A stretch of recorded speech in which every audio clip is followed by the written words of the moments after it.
देशको पछिल्लो राजनीतिक घटनाक्रममा केन्द्रित भएर आजको चुरो कुरोको चुरो बहसमा हामी संवाद गर्दैछौँ। हामी नयाँ वर्ष 2080मा प्रवेश गरेका छौँ।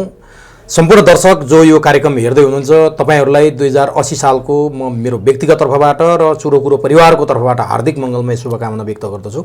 र देशमा यी राजनीतिक बाइचिटाले पारेको प्रभाव, राष्ट्रिय अन्तर्राष्ट्रिय शक्ति केन्द्रहरूको प्रभाव र देखिएका यी विभिन्न घटनाक्रममा केन्द्रित भएर आज हामी बहस गर्नेछौँ। त्यसका निमित्त आजको चुरो कुरोको चुरो बहसमा राजनीतिक विश्लेषक एवं तृणमूल पार्टीका अध्यक्ष भरत दाहाल हुनुहुन्छ। उहाँसँग हामी समसामयिक विषयमा केन्द्रित भएर संवाद गर्नेछौँ। सबभन्दा पहिले म चुरो बहसमा भरत दाहाललाई स्वागत गर्छु। यहाँलाई चुरो बहसमा हार्दिक स्वागत छ। हजुर, धन्यवाद। यहाँलाई नयाँ वर्ष 2080 सालको हार्दिक मङ्गलमय शुभकामना पनि छ मेरो व्यक्तिगत तर्फबाट र चुरो कुरो परिवारको तर्फबाट। हजुर, धन्यवाद। अब विषयवस्तुमा प्रवेश गरौँ।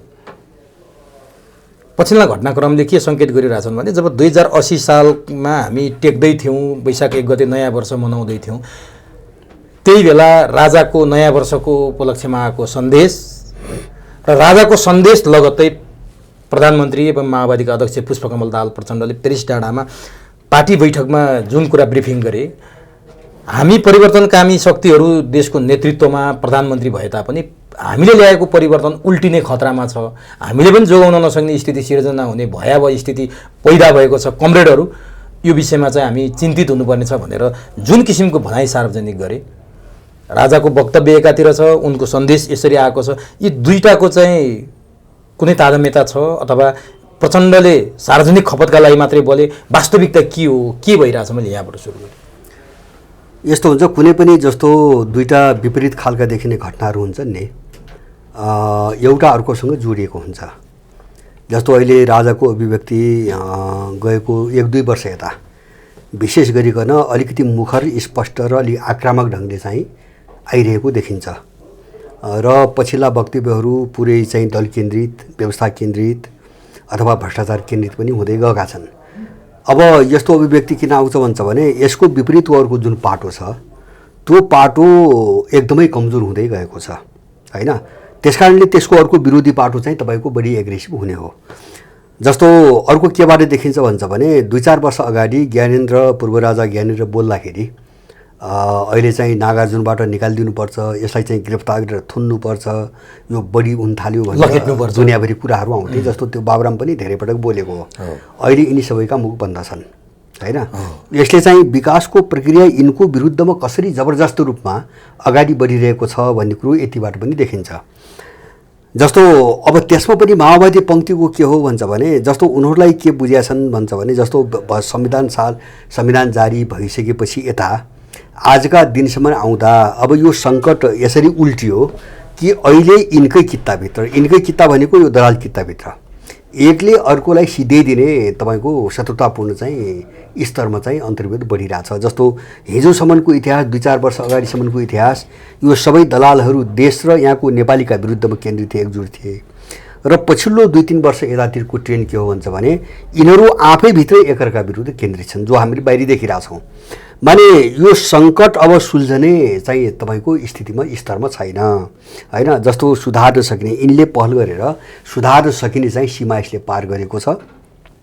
त्यसकारणले अब दोहोरो खालको एउटा चाहिँ समस्याको शिकार हुने ठाउँमा यिनीहरू पुगे। भने यिनीहरूको नियन्त्रणमा, यिनीहरूको कन्ट्रोलमा छैन। अब छैन हो, अन्तर्विरोध त्यहाँ पुग्यो। अब यिनले चाहिँ यो माने सपारेर मिलाएर, हैन? अब यो चाहिँ नियन्त्रण हुने स्थिति छैन। जस्तो संविधान सभा एकचोटि विघटन भयो नि, दोस्रो पटक त गरे नि यिनले, तर अहिले भइरहे भए दोस्रो पटक सक्दैन थियो, हैन? परिस्थिति त्यस्तो भइसक्यो अहिले।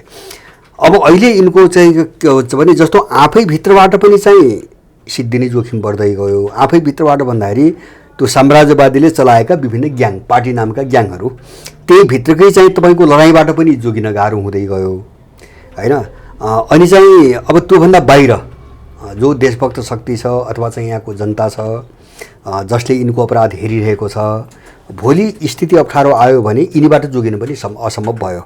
र त्यसमा थप यिनलाई समस्या के छ भन्छ भने अब गएर भागेर विदेशमा बस्ने सोच बनाउँदाखेरि पनि यिनी सुरक्षित छैनन् अब, हैन?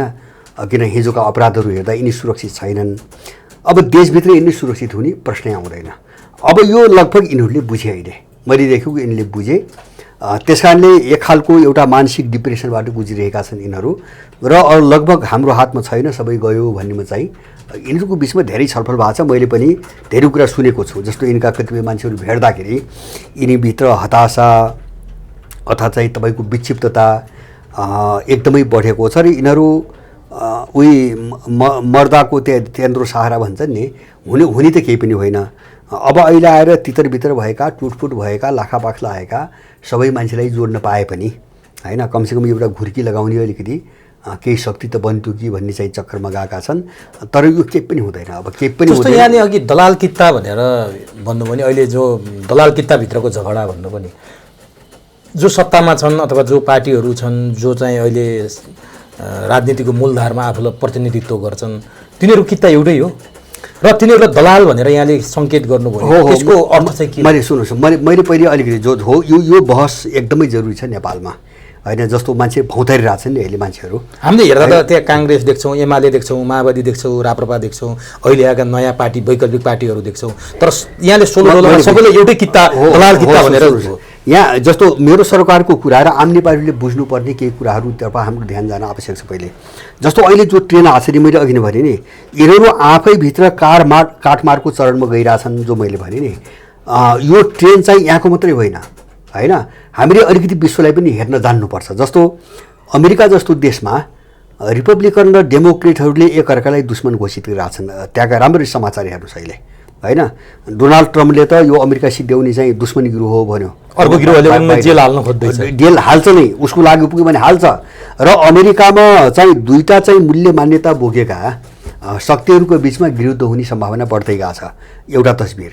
दोस्रो चाहिँ मैले विकसित जो डेमोक्रेसी भन्छ नि आफूलाई, जस्तो जर्मनीमा 2 महिना अगाडि एउटा ठुलो विद्रोहको चाहिँ प्रयास भयो होइन, ठुलो डरलाग्दो विद्रोह। अहिले पनि लगभग 100 जना मान्छे थुनिएका छन्, पक्राउ परेका छन्। जर्मनको सत्ता थुर भएर डराइरहेछ। विद्रोह कसले गर्यो भन्छ भने यो अमेरिकनहरूको डेमोक्रेसी र उसको सिद्धान्त बोकेर जर्मनीलाई सिद्ध्याइदिए। त्यसैले मौलिक जो जर्मनी हो पहिलेको, त्यो जर्मनीलाई जोगाउने हो भने राज संस्था पुनर्बहाली नगरी अब उपाय छैन भनेर राज संस्थाको पुनर्बहालीको निम्ति विद्रोह भयो। विद्रोहको तयारी रहेछ सबै कब्जा गर्ने, तर अलिकति केही सूचना पाएर गिरफ्तारी भयो। बेलायत जस्तो देशको घटना। म तेस्रो उदाहरण दिन्छु। तेस्रो उदाहरण अस्ति भर्खरै जापान भयो। सिन्जो आबे त एउटाको गोली प्रहारबाट मरे होइन, र अहिलेको प्रधानमन्त्री मुस्किलले बाँचेको छ। अहिलेको अस्तिको घटनाले अहिलेको प्रधानमन्त्री मुस्किलले बाँचेको छ। उनलाई लक्षित गरिकन पनि तपाईँको हतियार प्रयोग गर्यो। अब त्यहाँ पनि कोही पनि सुरक्षित छैन। अब जस्तो तपाईँ इन्डियाको हेर्नु, जस्तो इन्डियामा के छ भन्छ भने मोदीको सत्ता अथवा आरएसएसको सत्ता आफूलाई जुन चिज मन परेको छैन त्यसलाई जरैबाट मटियामेट पार्ने अभियानमा छ। कसैको कुरो उसले सुन्छ। जस्तै राहुल गान्धीको मुद्दा त्योसँग जोडिन्छ होइन, राहुल गान्धीको मुद्दा हो, राहुल गान्धीको मुद्दा सांसद पदै बर्खास्त भयो। त्यो मात्रै होइन, इतिहासबाट मुगलहरूको तपाईँको सबै कथा चाहिँ तपाईँको कटाइदिए अहिले होइन, जबरजस्त रूपमा चाहिँ गइरहेछन्। मैले यो जबरजस्ती प्रवृत्ति हेरौँ यहाँ, जबरजस्ती प्रवृत्ति है, मैले त्यो जबरजस्तीपनलाई चाहिँ जोड दिन खोजेको हुँ। जस्तो अमेरिकामा एकअर्कालाई दुश्मन घोषित गर्ने जस्तो ट्रम्पमाथि जबरजस्ती यिनले जो फसाउनु खोजिरहेको छ नि, पाकिस्तान हेर्नुहोस् होइन। अब इमरानलाई सिद्ध्याइदिने उसमा सेना छ, सेनालाई सिद्ध्याइदिने ताकमा चाहिँ तपाईँको इमरानको शक्ति छ। यो प्रवृत्ति विश्वभरि गर्दै एउटाले अर्कोलाई निषेध र निर्मूल पार्ने। अब यो प्रवृत्ति जो मैले भने नि, यो कहाँबाट आयो भन्छ भने विश्वमा जो डेमोक्रेसी डेभलपमेन्ट अथवा नवोदारवाद भनेर हामीले जे चिज चाहिँ अहिलेसम्म गाथा गायौँ नि, यसभित्र आएको सङ्कट होइन, विश्वव्यापी रूपमा यसभित्र जो सङ्कट आयो, यो सङ्कटले यिनीहरूभित्रमा पुरै शत्रुतापूर्ण वातावरण बनाइरहेको छ। त्यही किताभित्र होइन, यसलाई समर्थन गर्ने। अब मैले यहाँ दलाल किन भनेको भन्छ भने जस्तो मैले एक दुईवटा घटना मात्रै हेर्छु, एक दुईवटा घटना है। जस्तो रवि लामिछानेको प्रकरणमा जो बहस चलिरहेको छ नि, रवि लामिछानेसँग चाहिँ तपाईँको यहाँ नागरिकता लिने प्रोसेस चाहिँ सुरु गरेका छैन। अब चाहिँ 2टा पासपोर्ट प्रयोग गरिरहेछ। यिनलाई थाहा नभएको कुरो त थिएन, थाहा थियो।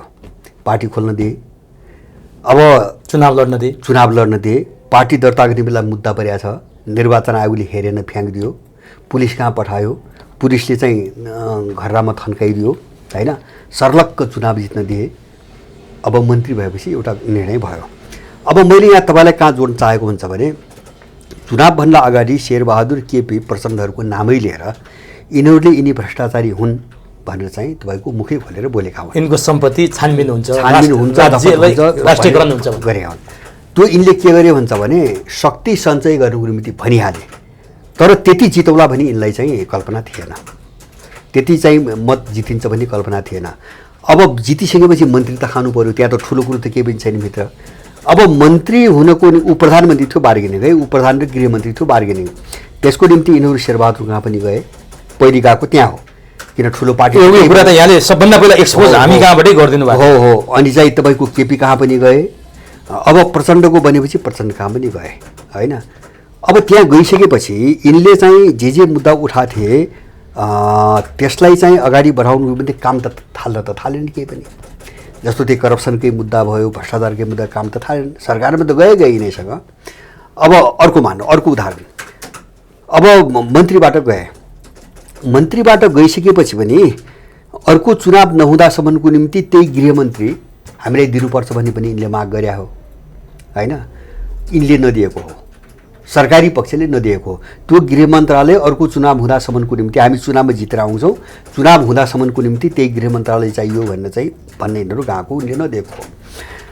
अब जस्तो अहिले पनि म के भन्छु भने जस्तो अहिले पनि बाहिर छन् नि भने अमूर्त रूपमा मैले पनि भनेको सुने, हामीले भ्रष्टाचारीहरूमाथि चाहिँ तपाईँको कदम अगाडि बढाउनेवाला थियौँ, त्यसकारण हामीमाथि षड्यन्त्र भयो भन्ने भने। मेरो तपाईँलाई अनुरोध के हो भन्छ भने, मैले पहिलेको कुरासँग म जोड्नुला। तपाईँले एउटा कुरा के गर्नुहुन्छ, जस्तो यिनीहरू कहाँ गएर एउटा इन्टरभ्यू लिनु पऱ्यो होइन, दुईवटा कुरा मात्रै सोध्ने। एउटा कुरा के सोध्ने भन्छ भने शेरबहादुर, केपी ओली, माधव नेपाल, बाबुराम प्रचण्ड आदि इत्यादि होइन, यिनी भ्रष्टाचारी हुन् भनेर स्टेटमेन्ट दिन्छ कि दिन्नु, स्टेटमेन्ट देऊ पार्टीबाट। एउटा यो कुरो भन्नु पऱ्यो उनलाई, तपाईँहरू दिने कि नदिने यो कुरो भन्नुहोस्। दोस्रो कुरो, भ्रष्टाचार त यहाँ दुनियाँले गरेको छ, उनले नगर्ने त कुरा पनि सबै थाहा छ। त यिनी कसैको विरुद्धमा भ्रष्टाचारको मुद्दा केस एउटा दर्ता गर्ने किन गर्ने, बस यो दुईवटा चिज सोधेपछि काफी पुग्छ, अरू केही गर्न पर्दैन। यसमा विचार के छ तपाईँको? विचार के छ होइन, विचार के छ, मैले यो कोणबाट यिनी सबै एउटै किता हो भनेको होइन, एउटै किता हो। जस्तो अब लडाइँ कहाँ छ त भन्छ भने, लडाइँ कहाँ छ जस्तो विश्वमा तपाईँले देख्नुभएको छ, जब सङ्कट चाहिँ त्यो साम्राज्यवादी शिविरमा नै भयानक सङ्कट छ। जस्तो अस्ति फ्रान्सको राष्ट्रपतिले हामी अमेरिकन पिछलो बन्नु हुँदैन भने, सी जिनपिङको त खुलेरै प्रशंसा गरे नि, युक्रेन युद्धमा चीनले ल्याएको रणनीतिको फ्रान्सका राष्ट्रपति र स्पेनका राष्ट्रपति पिछलो पनि बन्न हुँदैन, हामी अमेरिकी दास होइनौँ भने होइन। युरोप चाहिँ तपाईँको स्ट्रेटेजिकल्ली चाहिँ अटोनोमस हुनुपर्छ, प्रष्ट भने हो। उनको खेमामा यस्तो स्थिति आयो, उनको खेमाभित्र होइन, त्यसको असर संसारभरि सबै देशमा परिरहेछ। जहाँ जहाँ उनले पाले नि मान्छे, त्यो क्राइसिस यहाँ पनि आइरहेछ होइन। त्यसैको बाई छिटा हो यो, त्यसै बाई प्रोडक्ट हो एक दिन निश्चित रूपमा। जस्तो यो अस्थिरता, अराजकता, जस्तो पुष्पकमलको सरकार पनि आज हो कि भोलि हो होइन। जस्तो शेरबहादुरले अब हाम्रो सरकारको विकल्प छैन भन्ने बोलिसके, काङ्ग्रेसको चाहिँ तपाईँको सरकारको विकल्प छैन भन्ने कुरो काङ्ग्रेसकै नेतृत्वमा सरकार बन्छ भनेर बोले। अब त्यो जस्तो अन्तर्राष्ट्रिय स्तरमा जो विघटन सुरु भयो नि, यिनको जो अन्तर्विरोध सुरु भयो, अब त्यो अन्तर्विरोधको असर यहाँ परिरहेछ र यिनीहरू कसको खाएर चाहिँ तपाईँको यहाँ राजनीति गरिरहेछन्। अब उनको चाहिँ रणनीतिको चाहिँ तपाईँको प्ले चाहिँ यहाँ विभिन्न ग्याङले गरिरहेछन् होइन। अन्तर्विरोध त्यहाँबाट आइरहेछ होइन। त्यस कारणले मैले एउटै क्याटेगोरीका मैले हुन् किन भन्छ भने, अर्को एउटा हामीले जाँच्ने फोन जस्तो रवि लामी छानेले चुनावभन्दा अगाडि हामी यो व्यवस्था विरोधी पनि होइन, हामी संहिता विरोधी पनि होइन, हामी अवस्था बदल्छौँ व्यवस्था बदल्दैन, धर्मनिरपेक्षता विरोधी पनि होइन, हामी अवस्थाको विरोधी हो मात्रै भने हो भने। जब नवोदारवाद भन्छ होइन, यो डेमोक्रेसी भन्छ, यो चाहिँ आयातित डेमोक्रेसी, जब यो सबै मान्ने कुरामा जस्तो 12 बुँदेबाट इन्डियनले लेखेर दिएको बुँदा नेपालीमा अनुवाद गरेको हो भने चाहिँ धेरै पटक भनिसके, त यो सारा चिज देख्दै होइन यो सबैलाई समर्थन गर्ने होइन। जस्तो यो आइडियोलोजी, यो चाहिँ तपाईँको सिस्टम प्रणाली, अर्काले बक्सिस दिएको चाहिँ सारा व्यवस्था प्रणाली, अनि त्यो मात्र होइन, एजेन्डामा आउँदाखेरि तपाईँको एमसिसी, एसपिपी, नागरिकता विधेयकदेखि लिएर सारा चिजमा एउटै ठाउँमा उभिएका मान्छेहरूको बिचमा अन्तर देख्ने, या त त्यो पटमूर्ख हो होइन, या त भनेपछि खाएर चाहिँ कुप्रचार गर्ने मान्छे। अब जस्तो यहाँले 12 बुँदेको कुरा गर्नु भने एउटा प्रसङ्ग जोडिहाल्यो, त्यति बेलाका जिम्मेवार मान्छे नै हुन्। जस्तो विघटित प्रतिनिधि सभाको सभामुख थिए नि तारानाथ राणाभाट। उनले एउटा कुरा चाहिँ मसँग खुलासा गरे, जुन कुरा उनी बोलेर होइन रहेछन् काहीँ पनि, अरू थुप्रै कुरा छन्, म बिस्तारै खोल्छु भन्नेमा उनी छन्। उनले के भने 12 बुँदे सम्झौता भइसकेपछि भएको संसद पुनर्स्थापनामा तपाईँ किन सभामुख हुन पाउनु भएन भनेर मैले प्रश्न राख्दा उनले भने कि गिरिजाप्रसाद कोइराला लगायत 5 जना कम्युनिस्टका नेता, त्यहाँ नारायणमान बिजुक्से पनि थिए, उनीहरूले सत्य बोल्छन्, उनीहरूले गएर सोध्नुहोस्, अरूले भने विश्वास मान्नुहुन्न तपाईँले। धर्मनिरपेक्षता संघीयता हुने भएपछि म सभामुख बस्दैन, धर्मनिरपेक्षता बनाउने हो देशलाई, संघीयता बनाउने हो देशलाई, गणतन्त्रको पनि कुरा छ त्यहाँ, यो हो भने म सभामुखमा काम गर्न सक्दैन, यो कुरा हटाउने हो भने सभामुख बन्छु भनेपछि यो हट्दै हट्दैन भनेर गिरिजाप्रसाद लगायत 5 जना कम्युनिस्टका नेताले भनेपछि म निस्के हुँ भनेर उनले भने कहाँबाट आएछ? हो एकदम। अब उनी त आधिकारिक मान्छे हो नि त, हो एकदम, मसँग रेकर्ड पनि छ उनले भने। हो यतिले के बुझिन्छ भन्छ भने यो सारा चिज त हाम्रो देशलाई मार्न र यहाँको मान्छेलाई सिद्ध्याउनुको निम्ति एउटा मिसनमा आएको चिज हो भने यसलाई चाहिँ समर्थन गर्ने मान्छे होइन कस्तो मान्छे हुन्छ हामीले हेर्ने यति हो क्या। किन हामी पात्रमा जस्तो पात्रमा चाहिँ मात्रामा अन्तर छ है फेरि होइन, जस्तो चाहिँ तपाईँको शेरबहादुर प्रचण्ड, बाबुराम र केपी ओलीको बिचमा पनि अन्तर छ, तर त्यो के हो भन्छ भने मात्राको अन्तर हो, गुणको अन्तर होइन होइन। त्यो चाहिँ गुणात्मक अन्तर होइन, त्यो मात्रात्मक अन्तर हो। यो कोणबाट हेर्दाखेरि यिनी 30औं वर्षदेखि देश लुट्ने यिनी मिसनमा चाहिँ तपाईँको काम गर्दै आएका अपराधीहरूको तुलनामा त्यस्तो ठुलो अपराध रविले गरेको छैन होइन। मात्रामा उसले एकदमै थोरै गरेछ, जे गरेछ थोरै गरेछ होइन। अब सबैलाई मात्राको कोणबाट सबैलाई एउटै क्याटेगोरीमा 12 बजेको अम्सिआर पनि उनी हुन सक्दैनन् होइन, हुन्नन्, उनी यहाँ थिएनन्, उनलाई त्यो थाहा पनि थिएन, उमेर पनि थिएन। 12 बुँदे भनेको झन्डै 20 वर्ष भइसक्यो। 20 वर्ष अगाडि उनी कहाँ थिए के थिए होइन, अननोन छन् नि त, अहिले पो समर्थन गरे त, उनी त अननोन छन्। त्यसैले यसको अबजस चाहिँ उनलाई बोकाउनु हुँदैन र अपराधको मात्रा पनि जति डरलाग्दो पुराना मान्छेहरूको छ त्यो यिनको छैन। तर अर्को हामीले देशको यो लडाइँमा है, देश कहाँ फसिरहेछ भन्ने लडाइँमा कुरा गर्दाखेरि हामीले चाहिँ जस्तो यो सार तत्त्व अहिले जे छ नि यसलाई बचाउने कोणबाट होइन, यसको प्रतिरक्षा गर्ने कोणबाट, यो साम्राज्यवादी मिसनलाई कसरी सुरक्षित राख्ने भन्ने कोणबाट यिनी सबै एउटै हुन्। त्यसैले यहाँ यिनका व्यक्ति अब उसको चालबाजी के हो विदेशीको हो भन्छ भने एउटा जस्तो एउटा पात्र बदनाम हुन्छ, उसले आफ्नो अर्को मान्छे खडा गर्छ त्यसको विरुद्धमा, किन भ्रम सिर्जना गरेर त्यो खाली हुने ठाउँ त अकुपाई गर्नु पऱ्यो, ओगट्नु पऱ्यो नि, खाली हुने ठाउँ त ओगट्नु पऱ्यो। कसबाट ओगटाउने, जस्तो शेरबहादुर गगनमा चाहिँ तपाईँको ग्याङ किन बन्यो, गुट किन बन्यो, कारण त्यही थियो, अरू केही पनि होइन। अब शेरबहादुरको ठाउँमा लग्ने कराइ त होइन, त्यसको ठाउँ कसले लिने? जस्तो अहिले पछिल्लो कालमा के देखिन्छ भन्छ भने शेरबहादुरको ग्याङ इन्डियनसँग नजिक भए देखिन्छ होइन। त्यसो किन भयो भन्छ भने अमेरिकनहरूले के गर्न थाले भन्दाखेरि यिनी एक्सपायर भए, उमेरले पनि गए, बदनाम पनि भए। अब आर्जु र शेरबहादुरलाई राम्रा मान्छे भनेर त यहाँ त बौराले पनि पत्यान्न, नपत्याउने भएपछि अब मान्छेमा अलिकति आकर्षण भएको र मान्छेलाई बेकु बनाउन सक्ने मान्छे को छ त्यसलाई ठाउँ त दिनु पऱ्यो नि होइन। उसले त्यो पात्र उठाउनु खोजिरहेछ, उनले मानेनन्, नमानेपछि शेरबहादुर चाहिँ लोग्ने स्वास्नी कहाँ डरायो भन्छ, अब अमेरिकनले प्रयोग गर्यो अब हामीलाई फ्याँक्छ होइन। बस्ने कसरी भन्दाखेरि इन्डियनको शरणमा जाऊ होइन। अब त्यहाँबाट सुरु भयो राखी राजनीति, आर्जुले बिजेपीको नेतासँग राखी बाँडेर बहिनी बनिन् नि, त्यो त अमेरिकनहरूले ठाउँ छोडिदेऊ भन्न थालेपछि डरले चाहिँ तपाईँको सुरु भएको राजनीति, त्यो क्याम्प चेन्ज गरेको क्याम्प चेन्ज त पुरै गरे होइनन्, तर चाहिँ अमेरिकनलाई घुर्काए, अर्को खुट्टा टेक्ने ठाउँ पनि छ, अर्को मालिक तयार भयो होइन भनेर त्यो अमेरिकनको प्रेसर कम गर्ने कुरा मात्रै हो। यस्तै चिजले काम गरेको छ अहिले यहाँ होइन। जस्तो अन्तर्विरोध देखिन्छ नि यिनी विभिन्न पार्टीहरूभित्रै विरोध अथवा चाहिँ सत्ताकै कुरा गर्दाखेरि पनि, जस्तो पश्चिमाहरूले अब यही शेरबहादुर ल होला रे चाहिँ प्रचण्ड यिनको निम्ति काम गर्ने आदि इत्यादि होला नि, यिनी त बदनाम पात्र भए। उनले पनि एउटा अलिकति अपेक्षाकृत रूपमा क्रिम देखिने एक्सपोज नभएको एउटा टिम त अगाडि ल्याउनु पऱ्यो नि त। अब यो टक्राउ यहाँ भइरहेछ अहिले, टक्राउ यहाँ भइरहेछ। यो टक्राउमा इन्डियन र अमेरिकनहरूको ठुलो लडाइँ छ अहिले नेपालमा, नेपालको भू राजनीतिमा होइन। जस्तो रवि सेमीका जति घटनाहरू छन् नि यिनी घटनामा यहाँ देखिने त एउटा भयो होइन, भित्र सार इन्डियन र चाहिँ अमेरिकनहरूको इन्ट्रेस्टको लडाइँले ठुलो काम गरिरहेछ अहिले होइन। अब त्यस कारणले गर्दाखेरि होइन मैले के बुझ्छु सर्वसाधारणको आँखाले कसरी बुझ्ने त यसलाई, बाहिरबाट झट्ट हेर्दा त होइन यस्तो हुन्छ। अब यो सर्वसाधारणले बुझ्दैन, सुन्नुहोस् है, यो सर्वसाधारणले बुझ्दैन, किन यो सर्वसाधारणको एउटा ठुलो हिस्सा संसारभरि, यहाँ मात्रै होइन संसारभरि कस्तो हुन्छ भन्छ भने त्यो प्रयोग गर्नुको निम्ति मात्रै बाँचेको हुन्छ होइन, त्यसले कहिले पनि बुझ्दैन। जस्तो युक्रेनमा त्यही भयो नि त, यही कमजोरी त समात्ने हो, खेलाडीले यसमाथि जस्तो जेलेन्सीलाई ल्याइदियो होइन, त्यहाँको चाहिँ तपाईँको मान्छे बाउला भयो, ऊ त कमेडियन थियो, एकदम लोकप्रिय कमेडियन थियो होइन। अब जीवनमा कहिले राजनीतिमा काम नगरेको मान्छे, उसले राजनीति बुझ्दैन, उसलाई प्रयोग गर्न सजिलो हुन्छ, त्यो कारणले उठायो। उठाइसकेपछि चाहिँ मान्छे पछि लाग्यो, राष्ट्रपति बनाइदियो। अहिले त्यो युक्रेनीको अब सधैँको निम्ति, कतिपय युक्रेनीको सधैँको निम्ति आफ्नो जमिन पनि गयो, जन्मस्थान पनि गयो, घर पनि गयो, सम्पत्ति पनि गयो, समग्रमा युक्रेनले अब फर्केर युक्रेनी बन्नै सक्दैन। र लाखौँ युक्रेनी त सदाको निम्ति अब पश्चिमी युरोपको शरणार्थी भयो। अब उतै एयर जस्तो हुने हुन्छ, उतै मर्छ। त्यहाँ लगेर एउटा गेम खेल्यो नि त अमेरिकाले होइन, जस्तो हतियार बेच्यो, के को निम्ति गराएको थियो, सफल भइदियो, अब रुसै सिद्ध्याउँदो हो। त्यस्तो खालको पात्रहरूको खोजी हुन्छ यिनीहरूको।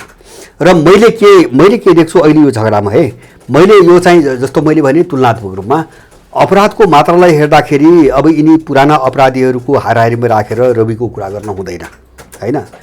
त्यो चाहिँ तपाईँको अर्को अनैतिक काम हुन्छ, त्यो मान्छे जे हो त्यही मात्रै भन्ने कुरा हो। तर चाहिँ रविकै अर्को कोणबाट मैले के देख्छु भन्छ भने उनलाई पनि उनको वाकपटुता अथवा उनको यता मिडिया बोलीचाली लोकप्रियता माने हासिल गर्न सक्ने जुन क्षमता थियो त्यसलाई प्रयोग गरे। मैले पहिले पनि भनेको छु है, रविलाई जसले प्रयोग गर्यो त्यसले रविलाई सिद्ध्याउँछ, त्यो लक्षण देखिँदैछ होइन।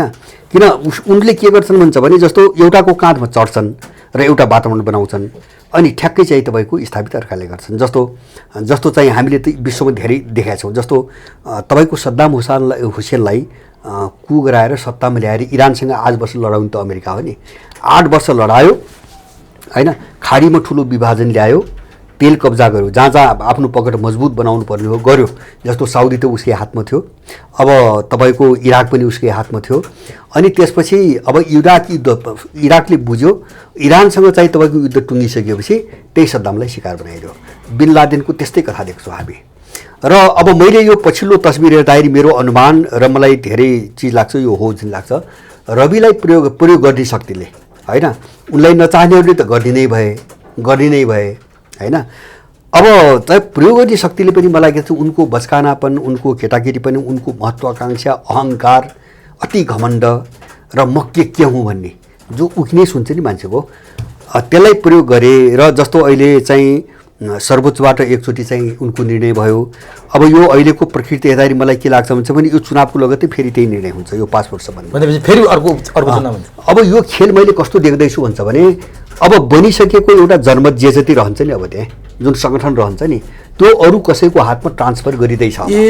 रविको हातबाट रविको पार्टी खोसेर उसलाई सिधाइदिएर उसलाई जसले प्रयोग गर्यो है, उसले रविको हातबाट पार्टी खोसेर अरू कसैको हातमा ट्रान्सफर गर्दैछ। यो हाइपोथेटिकल क्वेसन हुनसक्छ मेरो, अर्को कसैले ट्रान्सफर गर्दैछ भन्दाखेरि एकाएक 30 वर्ष काङ्ग्रेसमा काम गरे स्वर्णिम वागले, तपाईँले पनि बुझ्नु एकदम जस्तो स्वर्णिमको एकदम नाटकीय छ क्या, नाटकीय छ। जस्तो नाटकीय के छ भन्छ भने 30 वर्ष काङ्ग्रेसको समर्थकहरूले कहिले अहिलेको अर्थतन्त्रको जिम्मेवारी त उनकै हातमा होला, राष्ट्रिय योजना आयोगको सदस्यदेखि उपाध्यक्ष उनलाई नै ल्याउने हो। जस्तो एमसीसी मिसनलाई टार्गेट गरिकन उनलाई ल्याउने, किन मैले पहिले पनि भनेको छु एक ठाउँमा, जस्तो 2010-11 देखि जो एमसीसी प्रोजेक्टको निम्ति जो चाहिँ सर्वे सुरु भयो नि, कहाँ के लगानी गर्ने, त्यो 4-5 वर्षको सर्वे गर्ने अमेरिकन टिममा उनी पनि छन्, सर्वे कालदेखि उनी पनि छन् है। र चाहिँ ज्ञानेन्द्र बहादुर कार्कीले एकचोटि काङ्ग्रेसभित्रै भनेका थिए, त्यो बाहिर आएन। उनले के भने यो विवाद धेरै बढेपछि र एमसीसी भित्रका प्रावधान सारा एक्सपोज हुँदै गएपछि होइन, अनि उनले के भनेका छन् अप्ठ्यारोमा परेर, मैले त यिनीहरूको ब्रिफिङ सुनेर विश्वासमा सही गरे हुँ, मैले एमसीसी सम्झौता मैले पढ्या होइन भन्ने भने होइन। अब यदि खराब छ भने पनि मेरो दोष छैन होइन, त्यस्तो चाहिँ बाहिर जे भन्छन् मान्छेले त्यस्तो पनि मेरो दोष छैन।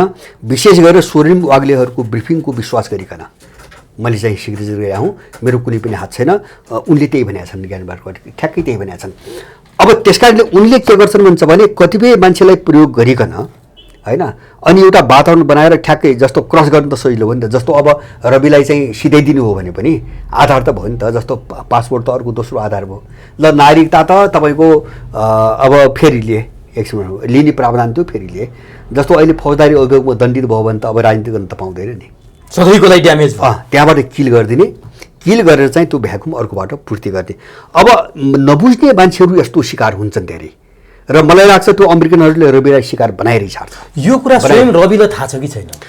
अब म जान्दैन होइन, त्यो कुरो म जान्दैन होइन, तर यिनको यो चाहिँ अब यो तौर तरिका स्टाइल छ। अब यताउति अन्त उनलाई पुस गरियो, तँलाई केही पनि हुँदैन हामी छौँ भनियो। नत्र एउटा मेरो सामान्य अनुमान मलाई के हो भन्छ भने उनी सुरुदेखि बलमिचाइ गरेर जस्तो नागरिकता बनाउने कुरामा पासपोर्टले यिनी गैर कानुनी काम हो भन्ने कुरा रविलाई थाहा हुँदैन भने के? पढाइ लेखा बुझे मान्छे होइन, अमेरिकामा बसेका मान्छे, पत्रकारिता गर्ने मान्छे, नागरिकता लिन फेरि अरूको कमजोरी भेट्टाउने मान्छे, एक्सपोज गर्ने मान्छे, नागरिकता लिन अर्को प्रोसेस चाल्नुपर्छ होइन, यहाँ चाहिँ संविधानमा छ, नियमावलीमा छ, अहिले 2टा पासपोर्ट युज गर्न हुन्न, यो थाहा नहुने हुँदैन। थाहा थियो तर कसैले पुस गर्यो, तँलाई केही पनि हुँदैन किनभने डिजाइन थियो यो। पुस के कोडले गरिन्छ भने के कोडबाट रविलाई प्रयोग गरे भन्छ भने यो नजिर स्थापित गरेर अरू धेरै चिज सिद्ध्याउनु पर्ने थियो होइन। जस्तो त्यो नजिर बनाउन सफल भएको भए, माने अहिले त अर्को परिणाम देखियो, नजिर बनाउन सफल भइदिएको भए त त्यो नजिरबाट त यहाँ अरू धेरै त्यस्ता खेलहरू अगाडि बढ्नेवाला थिए, नजिरको निम्ति प्रयोग गरिए, अभ्यास गरियो, ट्रायल गरियो। अब यो कस्तो हुन्छ भन्छ भने मान्छेहरूको कस्तो, जस्तो यो के भनौँ, अब त्यो कतिपयलाई चोट पर्ला, मैले त्यो भन्न खोजेँ होइन, कतिपय दास कमारा अथवा चाहिँ उनका एजेन्टको रूपमा काम गर्ने त्यो मालिकप्रति कत्रो आत्मविश्वास हुन्छ। एउटा उदाहरण म देख्छु बाबुरामको। बाबुराम पढे लेखेका मान्छे, एकचोटि यो नाकाबन्दीको सेरोफेरोमा हो, त्योभन्दा अलिकति अगाडि रको प्रमुख नेपाल आउँदै थियो होइन, इन्डियासँग ठुलो तनावको वातावरण थियो, ठुलो तनावको वातावरण थियो, रको प्रमुख नेपाल आउँदै थियो, भोलिपल्ट आउने थियो। अघिल्लो दिन बाबुरामलाई के भन्न लगायो भन्दाखेरि यो 24 घन्टाभित्रै नेपालमा ठुलो उथलपुथल हुने खतरा छ, सबै सचेत हुनुपर्छ, सब मामिला ठिक ढङ्गले चाहिँ सोध्नुपर्छ, यो कसैलाई चिराएर छरछिमेकीलाई चिराएर राम्रो हुँदैन, यहाँ ठुलो डरलाग्दो उथलपुथल हुने स्थिति छ भनेर बाबुराम बोल्यो।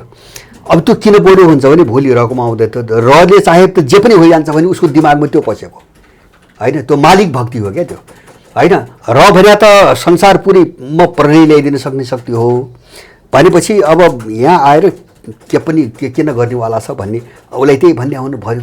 अब फाल्तु जोकर भयो आफू होइन, बाबुराम फाल्तु जोकर भयो, त्यसरी प्रयोग गर्छन् होइन। र त्यो दलाल चाहिँ अन्धभक्त हुन्छ होइन, अन्धभक्त हुन्छ, मालिकप्रति अन्धभक्त हुन्छ। यस्तै चिजले बाबुरामको राजनीतिक जीवन स्वाहा भयो होइन, उसलाई कसैले कौडीमा नगर्ने स्थितिमा पुर्याए।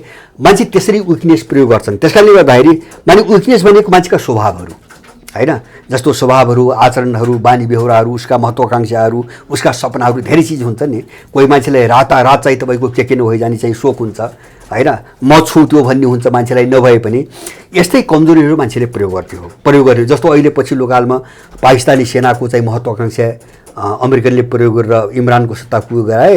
अहिले पाकिस्तान गृहयुद्धमा कतिखेर कहाँ टुक्रिनु हो भन्ने अवस्थामा गयो र गृहयुद्धमा पाकिस्तान जान्छ।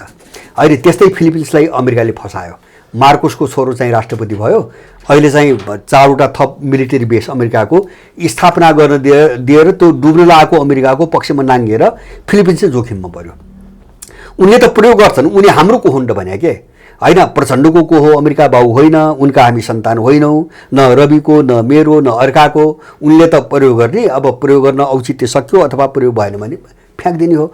यो भइरहेछ। त्यसकारणले गर्दाखेरि मलाई के लाग्छ भन्छ भने अब यो ठुलो चाहिँ चक्रव्यूहमा छन् उनीहरू अहिले, र रविको राजनीतिक जीवन अगाडि जान्छ भने चाहिँ मलाई लाग्दैन। त्यो अरूबाट होइन होइन, जसले प्रमोट गरे उनकै डिजाइनबाट। अब जस्तो नि यहाँले अघि एमसिसीको परिकल्पनाकार अथवा योजनाकार अथवा एमसिसीको बारेमा ज्ञानेन्द्र बहादुर कार्कीलाई समेत नबुझाएर जबरजस्त हस्ताक्षर गर्न ल्याएको दृष्टान्त नै यहाँले पेश गर्नुभयो। त्यसको मेन मान्छे नै डाक्टर वाग्ले थिए भनेर यहाँले भन्नुभयो। गत वर्ष एमसिसी पास हुनुभन्दा अगाडिसम्म नेपालमा एमसिसी प्रति जनताको माहौल हेर्ने हो भने 99.99% मान्छेहरू चाहिँ एमसिसीको विपक्षमा सडकमा आएकै हुन्। अहिले के त्यस्तो डाक्टर वाग्लेलाई चिन्दा त एमसिसीको परिकल्पनाकार योजनाकार भनेरै चिनिन्थ्यो। अहिलेको नेपालको अर्थतन्त्र जति बिग्रिया छ, आज प्रचण्डको सरकार बनेकै दिन त बिग्रिया होइन। नेपाली काङ्ग्रेसले 2048 सालमा लिएको आर्थिक नीतिकै कारण यहाँसम्म आज देश गएको छ भनेर भन्न कसैले अप्ठ्यारो मान्दैन, हिचकिचाहट पनि हुँदैन। यसको योजनाकार डाक्टर रामशरण महतको नेतृत्व यहाँसम्म आएको छ, त्यो त्यही अविच्छिन्न रूपमा त्यही अगाडि आएको छ। त्यसैका एउटा चाहिँ शिष्यको रूपमा डाक्टर सोनिम वाग्ले चिनिन्छन्। राष्ट्रिय योजनाको सदस्य भए, उपाध्यक्ष भए, काङ्ग्रेसको घोषणापत्र लेखे। आजको अर्थतन्त्र बिग्रिनुमा उनको पनि काहीँ न कतै अंश छ। तर नेपाली जनमत किन यस्तो छ कि गत वर्ष एमसिसीको विरुद्धमा उत्रेको 99.9% जनमत आज उनको पक्षमा फेरि खम्बा भनेर उभिएको छ। सामाजिक सञ्जालमा सायद यहाँ र मेरो अन्तर्वार्ता हेर्ने हो भने पनि गाली र रिपको कमेन्ट धेरै आउलान् जस्तो लाग्छ। यो चाहिँ किन हुन्छ नेपाली समाजमा? यस्तो मैले अघि नै एउटा भने नि, एउटा चाहिँ तपाईँको के छ भन्छ भने, जो जनता भन्छौँ नि, यो शब्दको बढ्ता आदर्शीकरण गर्छौँ हामी, होइन? यो विश्वको राजनीति हेर्दा के हुन्छ भने, तपाईँको राम्रो नियत छ भने त्यो जनमतको भावनालाई तपाईँ दुरुपयोग गर्नुहुन्न, होइन? तपाईँको नियत राम्रो छैन भने तपाईँले फाइदा उठाउनुहुन्छ, फरक त्यति हो। तर भिडले कहिले पनि ठिक निर्णय गर्दैन। भिड भने भिड हो, होइन? भिडसँग चाहिँ औसत र कमन चेतना हुन्छ। त्यो भने के हो? औसत चेतना भने के हो भन्छ भने, सरसर्ती आँखाले जे दृश्य देखिन्छ त्योभन्दा बढी उसले केही बुझेकै हुँदैन, होइन? संसारभरिको भिड, यहाँ मात्रै होइन, संसारभरिको भिड भनेको त्यही हो। अब यहाँ कस्तो छ, मैले भने यहाँ कस्तो छ भन्छ भने, त्यो चेतना नहुनुको कारणले यसले ईर्ष्या, प्रतिशोध र चाहिँ तपाईँको एउटा बदलामा काम गर्छ, होइन? उसको विवेक हुँदैन, विवेकपूर्ण काम हुँदैन, किन बुझ्दैन, स्तरीय हुँदैन, विवेकपूर्ण जस्तो मुद्दामा चाहिँ तपाईँ छलफल गर्ने स्तर हुँदैन। उसले के मात्रै अहिले हेर्छ भन्छ भने, जस्तो यिनी जो दलालहरूले अति गरिरहेछन् नि, होइन? यिनलाई ढाल्नको निम्ति अर्कोलाई जिताउने, बस कुरो यति छ। यिनलाई ढाल्नको निम्ति अर्कोलाई जिताउने, त्यो जितेर के हुन्छ त्यो मतलब छैन। त्यो भिडको विशेषता हो, होइन?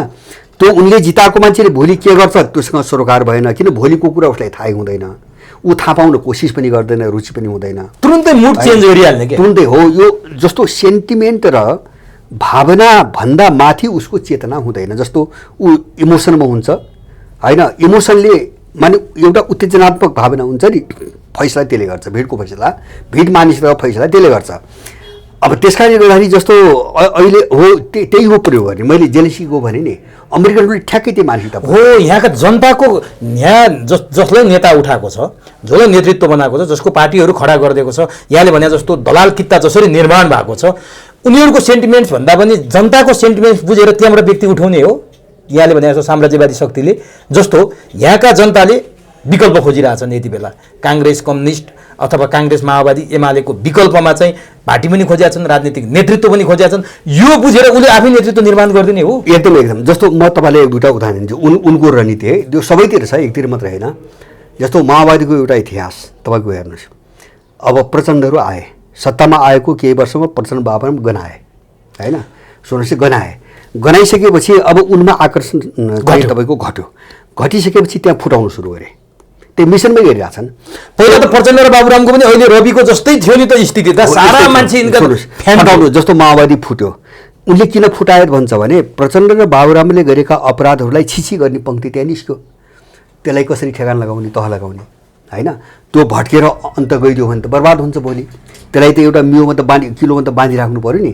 एउटा मान्छे उनलाई लाल गद्दार भन्दै एक्सरे मान्छे निकालिदिए, अनि जन्म त्यहाँ बिराज, अनि त्यो बराल्यो कहाँ भन्छ भने, ए अब चाहिँ क्रान्तिकारी मान्छे आए, अब त्यहाँ लाग्यो, अनि 1-2 वर्ष त्यसलाई खेलायो, अनि प्रचण्ड बाबुराम बनायो। फेरि बनाइसकेपछि अनि लाल गद्दार भनेर उसको वरिपरि जाने मान्छे पनि ड्यामेज भयो, अनि 5-6 टुक्रामा बाँड्दै उठाउँदै पछाड्दै गरिसकेपछि अहिले माओवादीभित्र कम्युनिस्टको माने यहाँ नेपालमा क्रान्ति हुन्छ, जनवाद आउँछ भन्ने विश्वास गर्ने मान्छे छैन। अहिले आकर्षक नेतृत्व पनि छैन, कस्मेटिक नेतृत्व हुन्छ, पुरा भयो। नानी माओवादीको वरिपरि उयोको जनमतलाई नष्टै गरिदिए, होइन? त्यो भावना, त्यो क्रान्तिकारीपन नष्टै भयो, भुत्ते बनाइदियो। उसले केही गर्न सक्दैन, अब अकर्मण्य भयो, सिद्धो। अब त्यसलाई उसलाई जसरी प्रयोग गरे पनि भयो। अब यता रणनीति त्यही हो, होइन?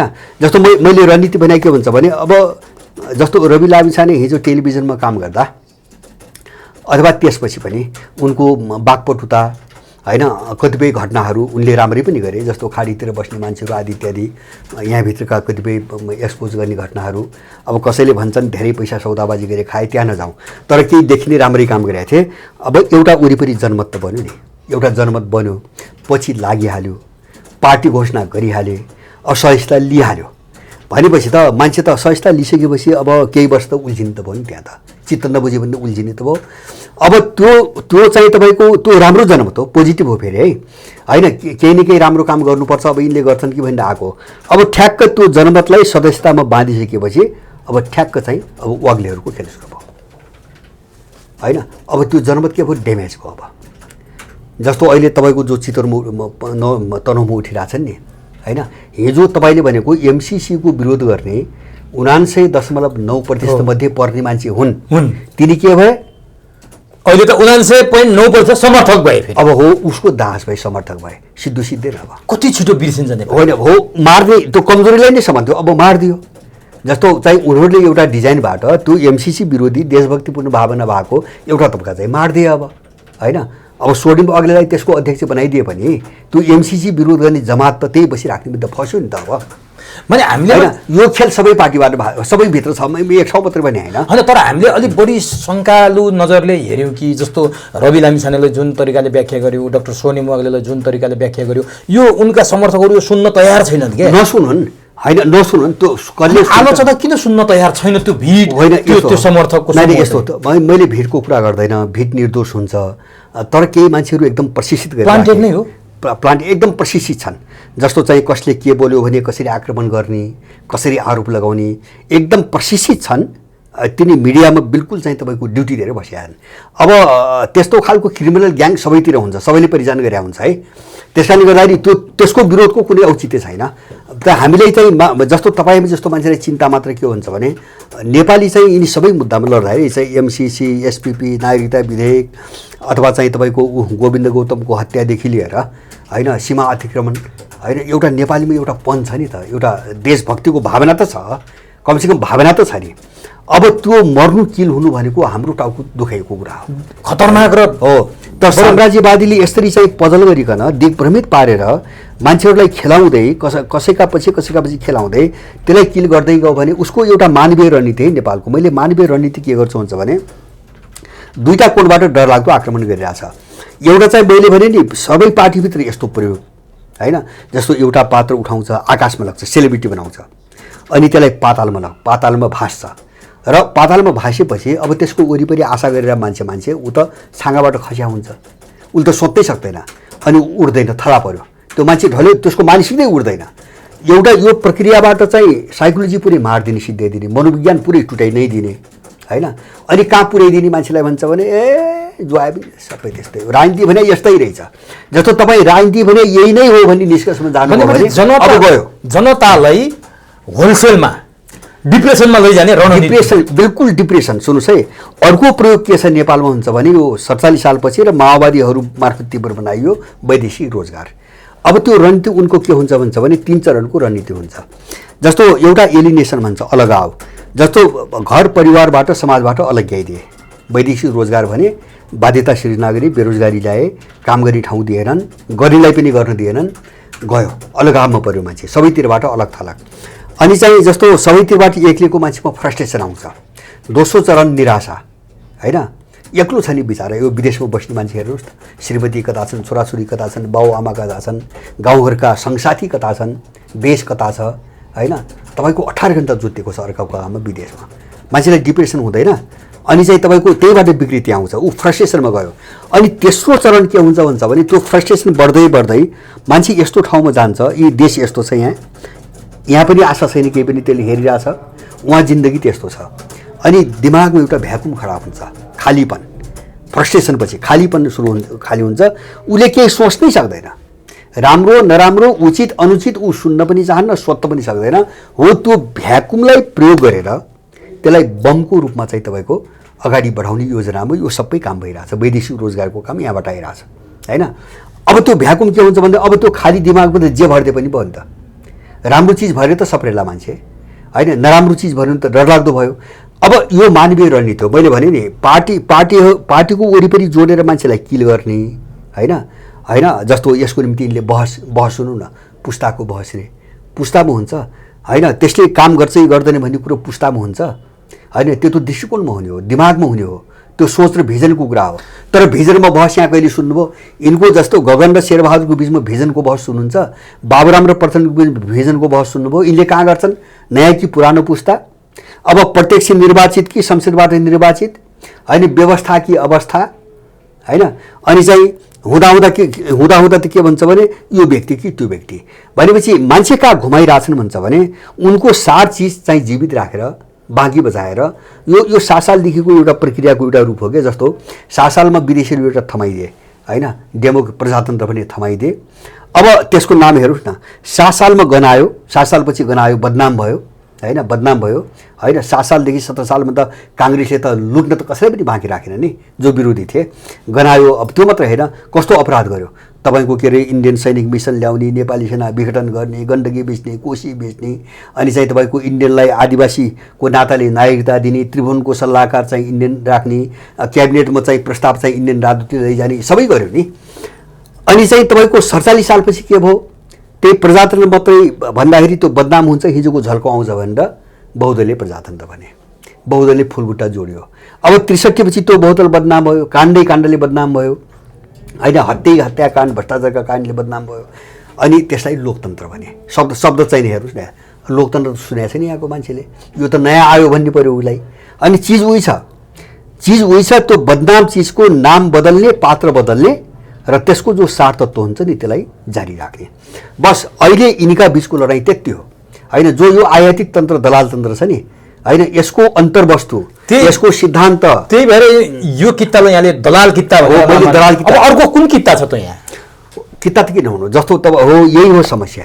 समस्या के हुन्छ भने मान्छेले एकैचोटि कुन किता भन्छ होइन। कुन किता मैले बारम्बार भन्छु, हाम्रो समस्या पहिले त हामी के गर्नुहुन्छ भने, पहिले समस्या के हो हेर्नुहोस्, विचारको पाटो, ज्ञानको पाटो, चेतनाको पाटो नसुल्झाइकन कुन राम्रो हो भन्ने प्रश्नमा जाँदैन, त्यो राम्रो छुट्याउनै सकिन्न होइन। मैले भन्छु नि, हाम्रो सबैभन्दा ठुलो समस्या ज्ञानको समस्या हो, चेतनाको समस्या हो। पहिले हामी के गर्नुहुन्छ भने, पहिले त देशको मूल समस्या नै के हो यो बुझ्नु पर्यो।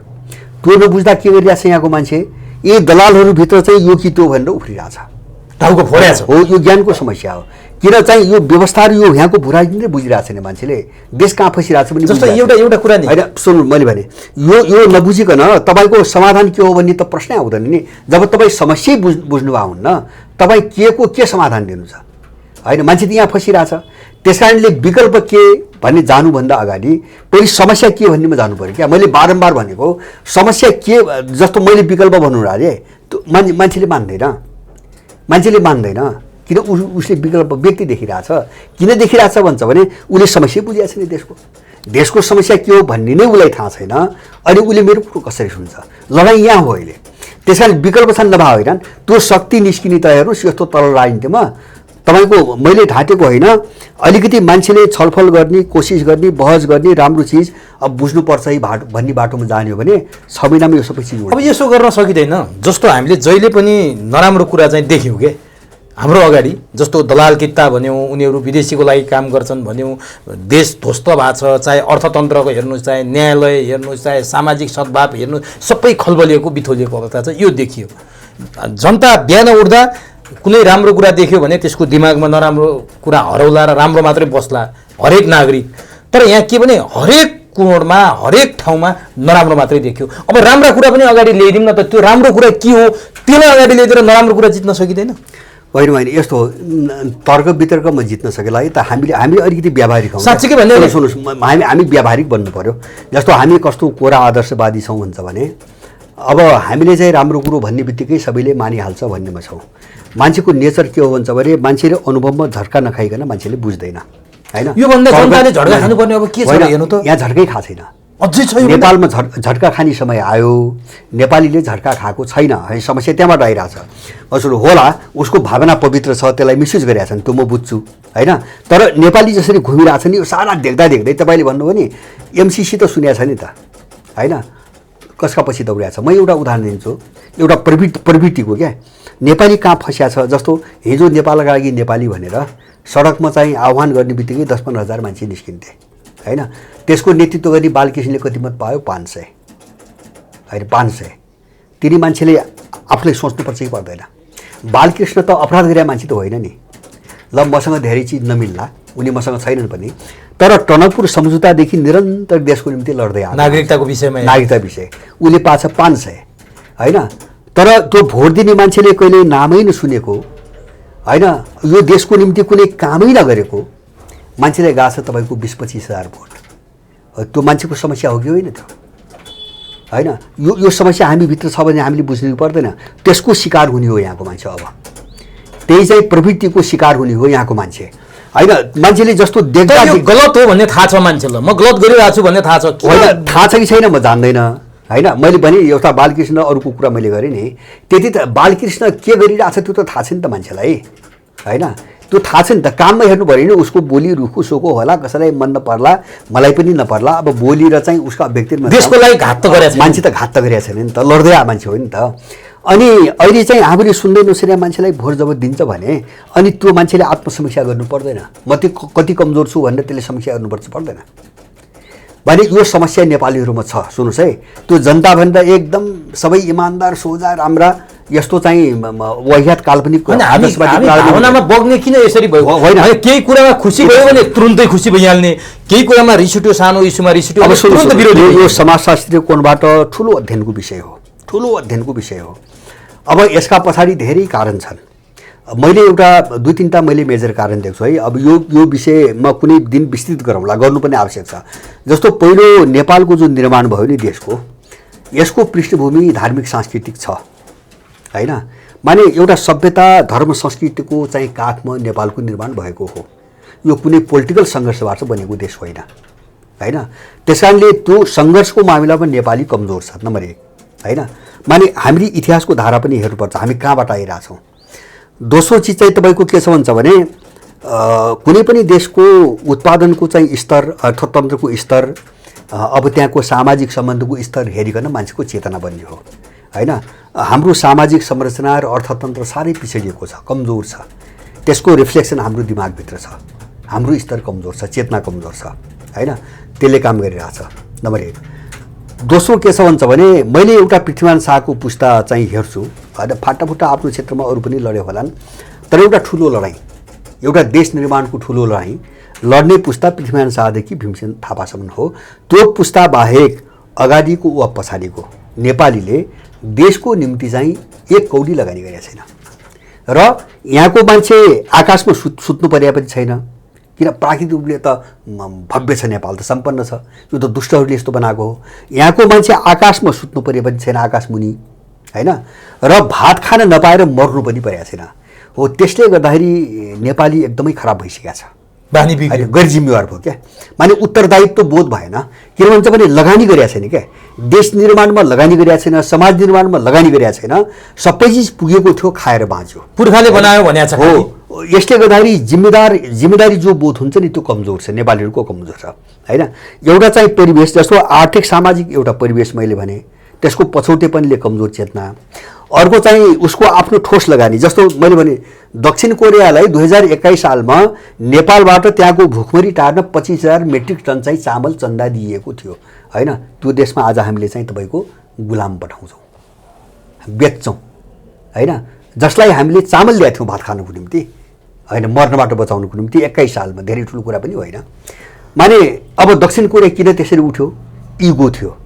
जापानिज र अमेरिकनहरूले जसरी बर्बाद पारे नि होइन, स्वाहा बनाए नि, त्यो इगोबाट उठेको हो कोरियन होइन। जस्तो चीन चाहिँ तपाईँको इन्डियाभन्दा 2 वर्षपछि स्वतन्त्र भएको हो, त त्यो अहिलेको चीन इन्डिया बन्न चाहिँ 100 वर्ष लाग्छ, 100 वर्ष लाग्छ सबै कोणबाट है। त्यो जिडिपीले मात्रै चाहिँ त्यहाँ पुर्याउने होइन होइन, त्यसको सबै फ्याक्टर हुन्छन्, आर्थिक, राजनीतिक, सामाजिक, सांस्कृतिक, धार्मिकदेखि लिएर मानवीय सारा फ्याक्टरले काम गरेको हुन्छ। त्यो इन्डिया त्यहाँ पुग्न 100 वर्ष लाग्छ। कारण के? चिनियाहरू चाहिँ विदेशीहरूले जो बर्बाद पारे नि त्यो इगोबाट उठेका छन् होइन। गाडिएको चिनिया, जमिनमा गाडिएको चिनिया चाहिँ तपाईँको एउटा प्रे जस्तो बनेर चाहिँ उठेको, त कङ्काल उठेको छ होइन। तपाईँको इन्डियनहरूको के हो? के होइन, अङ्ग्रेजहरूले आफूलाई मन परेको मान्छेलाई सरकार थमाइदिएर गएका हुन्, बाँकी सबै अङ्ग्रेजको छ होइन। यो इन्डियन त कालो अङ्ग्रेज हो, यो कालो अङ्ग्रेज हो। जस्तो यस्तो छरछिमेकमा किन यस्तो गर्छ? यो साम्राज्यवादी हो होइन। राज्यको स्ट्रक्चरै त्यही छ, मेकानिजमै सबै त्यही छ, जो ब्रिटिसहरूको थियो जम्मै त्यही छ होइन। अब नीति नै सारा त्यही छ, कानुन त्यही छन् भनेपछि यत्रो अन्तर हुन्छ। जो देश बने उनीहरू बर्बादीको चाहिँ तपाईँको उसबाट उठेका छन् उनीहरू। त नेपालीहरूले त्यो भोग्नु परेको छैन होइन। कटु शब्दमा कुरा गर्दाखेरि अब भाषामा, किन यो सबै चिज अब समीक्षा हुनुपर्छ। त्यो नहुनु दुर्भाग्य हो कि हाम्रो भाग्य होइन? के भन्ने यस्तो हो नानी, एउटा त प्रक्रिया के हुन्छ भन्छ भने एउटा स्वाभाविक प्रक्रियाबाट मान्छे उड्दै जान सक्ने वातावरण पनि हुन्छ होइन। जस्तो चाहिँ तपाईँको अब देश बनाउने यताउति गर्ने भने अब एउटा स्वाभाविक प्रक्रिया हुन्छ। मैले विश्वको चाहिँ तपाईँको इतिहास हेर्छु, जस्तो मान्छेलाई जो हामी अतिरञ्जना गरेका छौँ नि, मान्छे भनेको के नहो एकदम चाहिँ अभूतपूर्व प्राणी भन्छ नि, यो मान्छेको ठुलो भ्रम छ। मान्छे औषध रूपमा जानवर जे हो मान्छे त्यही हो होइन। मैले जानवरभन्दा गुणात्मक रूपमा धेरै माथि मान्छेलाई देख्दिनँ। केही विशेषता है नेपाल मान्छे कस्तो हो भन्छ भने दुईवटा कुरामा अरू पशु जगतबाट बाहिर छ। एउटा त यसले उत्पादनका कृत्रिम औजार बनायो, यो विकास गरे त्यहीले हो। बाँकी जीव जगत प्रकृतिले जे औजार दिएका छन् त्यसैले काम चलायो, ढुङ्गा मुढा लाठी आदि इत्यादि। एउटा आधारभूत अन्तर। दोस्रो आधारभूत अन्तर, मान्छेले चाहिँ सामाजिक एउटा निर्मित कल्चरको विकास गर्यो, संस्कार संस्कृतिको, अरू जगतले सकेन। बस आधारभूत फरक दुईटा हो। बाँकी त मलाई के लाग्छ भन्छ भने प्रवृत्ति स्वभाव हुन्छ नि, स्वभाव त्यसमा त अरू जीवहरूभन्दा मान्छे धेरै निकृष्ट छ, धेरै तल छ। किनभने संसार देख्नुहुन्छ नि, यस्तो विद्रूप, यस्तो चाहिँ तपाईँको दुनियाँमा यो कष्ट होइन, दुईटा विशुद्ध, यो अहिले अब यो सबै मान्छे जाने स्थिति आइसक्यो आज होइन। पशु जगत एउटा अनुशासनमा छ, एउटा दायरामा छ, स्वतन्त्र, प्रकृतिले जे दिएको हो त्यो दायरामा छ क्या। मान्छे त्यस्तो एकदम एउटा चाहिँ खराब स्वभावको प्राणी हो। त्यस कारणले मान्छेको अतिरञ्जना गर्नु हुँदैन होइन। र यसले म के देख्छु भन्छ भने यस्तो खराब काम गरेर हामी आफै मासिन्छौँ भन्ने त थाहा त छ नि त। जस्तो अहिले यो विश्वमा देखिराख्नु भएको छ नि, तर गर्छ किन? त्यो खराब भएर गर्ने हो, नबुझेर होइन। त्यो स्वभावले चाहिँ तपाईँको त्यो गराउँछ। जस्तो मानवीय गुणको हामीले व्याख्या गर्यो अथवा मान्छे र जनावरको बिचको दुईटा कुरा मात्रै भिन्नता यहाँले भन्नुभयो। अहिले हामीले यो कुरा कहाँबाट ल्यायौँ भने जस्तो रविका समर्थकहरूको प्रतिक्रियाबाट जोडेर आउँदाखेरि हामी यहाँ आयौँ। जस्तो यहाँले एउटा के म स्मरण गराउँ भने हुन त यहाँले विश्व राजनीतिसँग जोडेर नेपालको राजनीतिको व्याख्या गरिरहनु भएको छ। यहाँ को पात्र आउँछ, को दल जान्छ, को के हुन्छ, को प्रधानमन्त्री बन्छ, को मन्त्री बन्छ, यो गौण कुरा भयो। किनभने यसको कुनै अर्थ पनि छैन, कुनै तुक पनि छैन। तर जनताको एउटा भावना र चाहना के रहेछ भन्नुहुन्छ भने 33 वर्षदेखि लुटेका काङ्ग्रेस र कम्युनिस्टको ठाउँमा एउटा वैकल्पिक शक्ति भनेर, विकल्प भनेर, देश विकास गर्नका लागि एउटा मान्छे आउँछ भने हेरौँ न त, एउटा पार्टी आउँछ भने खराबहरूको बिचमा कम खराब त यो होला नि त। किनभने यिनीहरूले त 33 वर्षदेखि लुटे, कसका लागि लुटे? आफ्नोलाई लुटे। कसका लागि लुटे? श्रीमतीका लागि, छोराछोरीका लागि, नातागोताका लागि लुटे। उसले त कम्तीमा केही गरेका छैन, केही गरिहाल्छ कि भनेर आश गरेका छन् क्या। यसलाई हामीले होइन, मैले गलत सम्झनु हाम्रो त्यो गलत शङ्का गर्नु यो हाम्रो खराब होइन। त्यो तुलनात्मक रूपमा कम खराबको छनौट गर्नु गलत होइन होइन। तर त्यो कम खराब हो भन्ने जाँच्ने आधार के होइन, टेस्टेड त होइन होइन, टेस्टेड होइन, हेर्ने तरिकै त्यही बेठेको हो। मैले भने जस्तो स्वर्णिमको एउटा कुराहरू, उनी एमसिसीका एउटा डिजाइनरै भनौँ, समर्थक मात्र होइन, डिजाइनरै भनौँ। जस्तो म एमसिसीको उदाहरण दिउँ, त्यो सम्झौता नेपालभित्र पनि त्यो सम्झौतामा छ, त्यहाँ लेख्या छ। मैले अफ्रिकाको मालीको एउटा उदाहरण दिन्छु। त्यहाँ मालीमा चाहिँ जबरजस्ती चाहिँ सेनाले कु गरेर त्यहाँबाट एमसिसीलाई खोक्रेर चाहिँ फालेको छ देशभित्रबाट।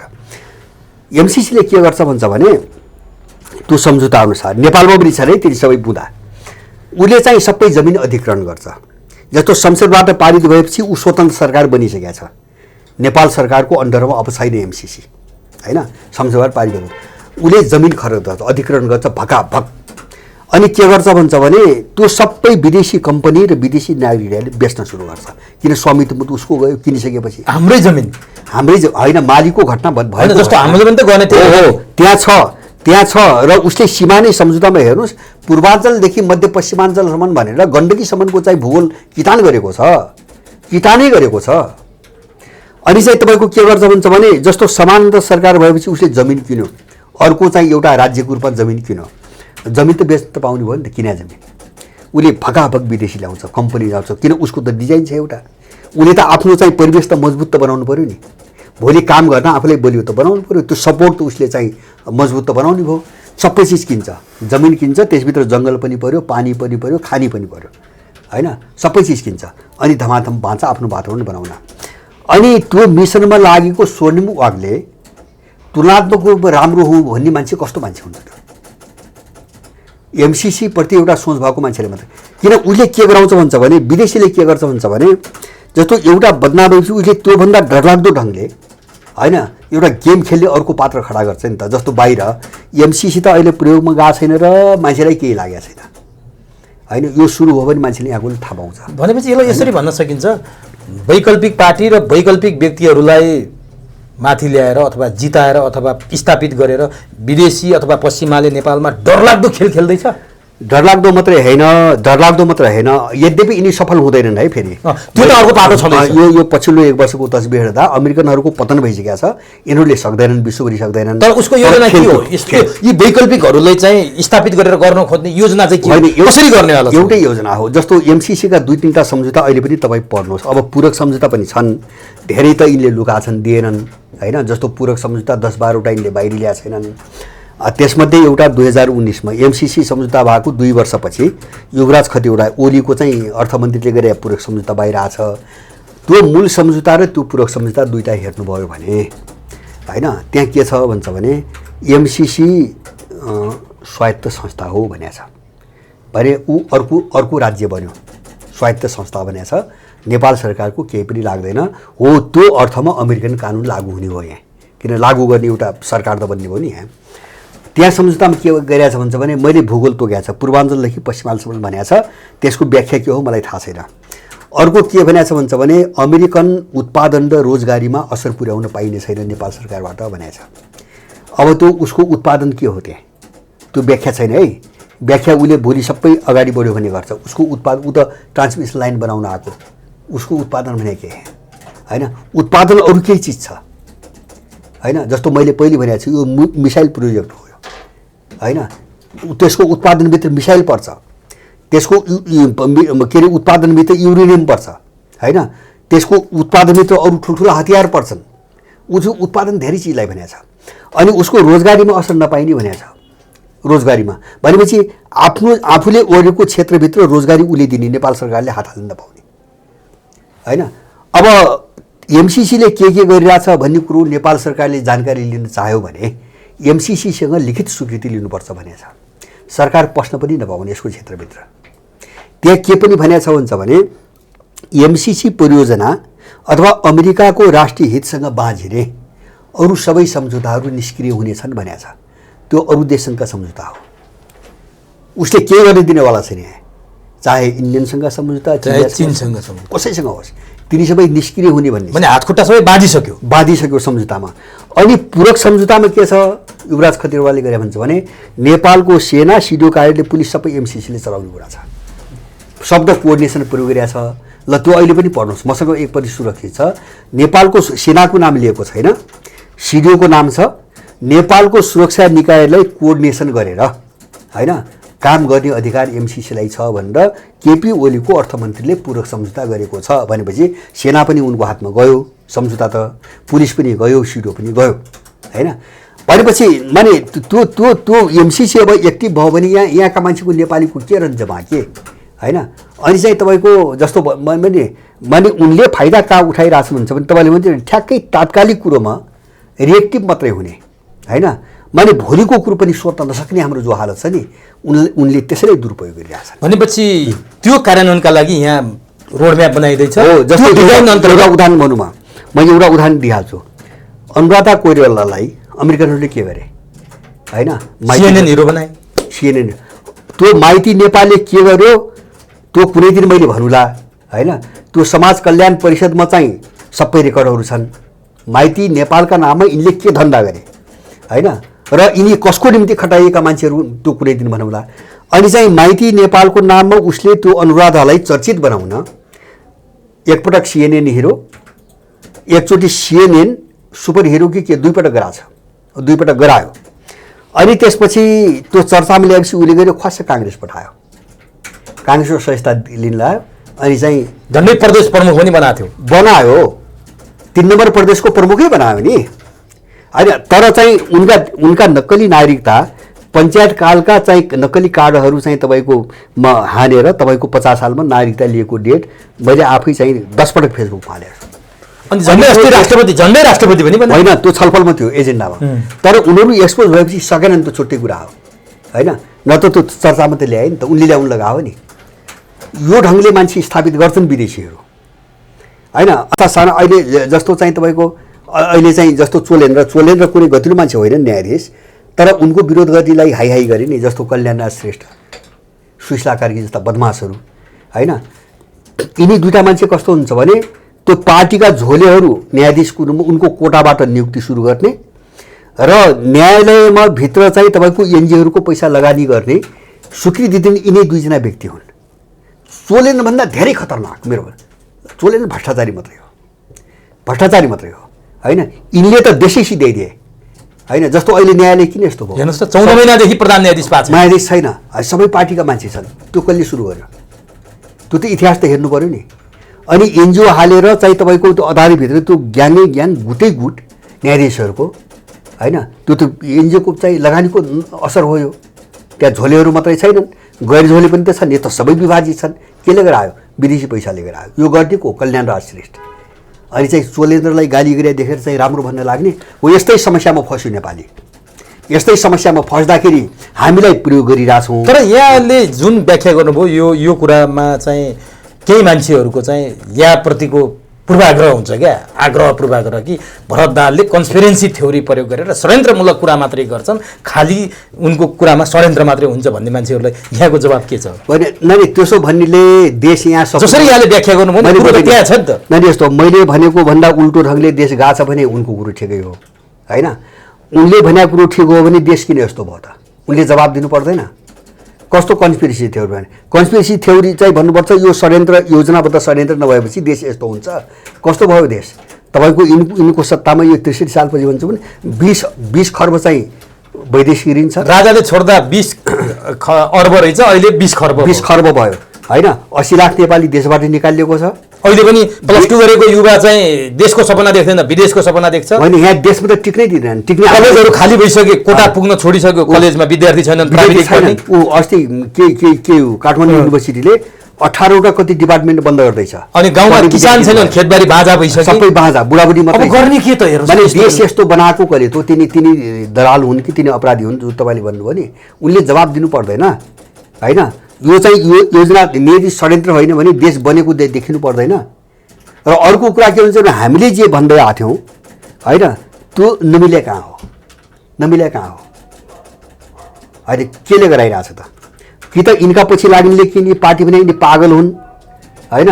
यो त औपचारिक रूपमै बौलाइसकेका हुन्, यिनी चाहिँ पार्टीका मान्छे भन्नु पर्यो होइन भने यिनलाई चाहिँ कसैले चलाइरहेछ भन्ने बाहेक अरू निष्कर्ष केही पनि होइन। यसकारण यहाँले दलाल भनेर यिनीहरूलाई नाम दिनुभएको हो र यिनीहरूको कित्तालाई दलाल भन्नुभएको हो। त्यो क्यारेक्टरै हो, त्यो चरित्र हल्काबाट उठाइने होइन। उसको चाहिँ तपाईँको ब्याकिङमा चाहिँ सत्तामा जाने लुट्ने स्वार्थ चाहिँ देश लुट्ने, उसलाई सूचना बुझाउनु उसको काम गर्ने होइन। अनि चाहिँ यहाँ ठुल्ठुला कुरा गर्ने भने कुनै पार्टीमा पनि सही र देशको लागि काम गर्ने राष्ट्रवादी, राष्ट्रभक्त, देशभक्त मान्छे छैन? होइन, देशभक्त नहुने त कुरै भएन। देशभक्त नहुने कुरै भएन। उनीहरू चाहिँ त्यहाँ एग्रेसिभ र उनीहरू त्यहाँ बहुमत हुन सक्दैनन्। हो, त्यो चेतना छैन। हो, यही हो समस्या। जस्तो भने महत्त्वपूर्ण पदमा त तपाईँ एकछिन विश्वास गर्नुहोस्, तपाईँको मन्त्री मात्रै होइन। जस्तो अस्ति 2 करोडको कुरो आयो नि, यो त 2 करोड यस्तो सामान्य माओवादी फाल्तु कुरालाई रविसँग एउटा रिसिभेर लडाइँ थियो र बढी उछाले होइन। यस्ता अपराधीहरू एउटैले चाहिँ तपाईँको 50 अरब घोटाला गरिरहेछ, त्यसले चाहिँ 2 करोडको बहस गराउँछ होइन। यो त उनको झगडाको कुरा भयो होइन, एकले अर्कालाई विस्थापित गर्ने कुरा भयो। नत्र पनि नेपालको स्थिति के हो भन्छ भने पार्टीको महत्त्वपूर्ण पदमा जस्तो पदाधिकारीभित्र, सचिवालयभित्र अथवा यिनका पोलिट ब्युरो के हुन्छ नि मुख्य ठाउँ, त्यहाँ जानको निम्ति कि तपाईँले पैसा बुझाउनुपर्छ? मन्त्री त छोडिदिनुहोस्, धेरै टाढा कुरा भयो।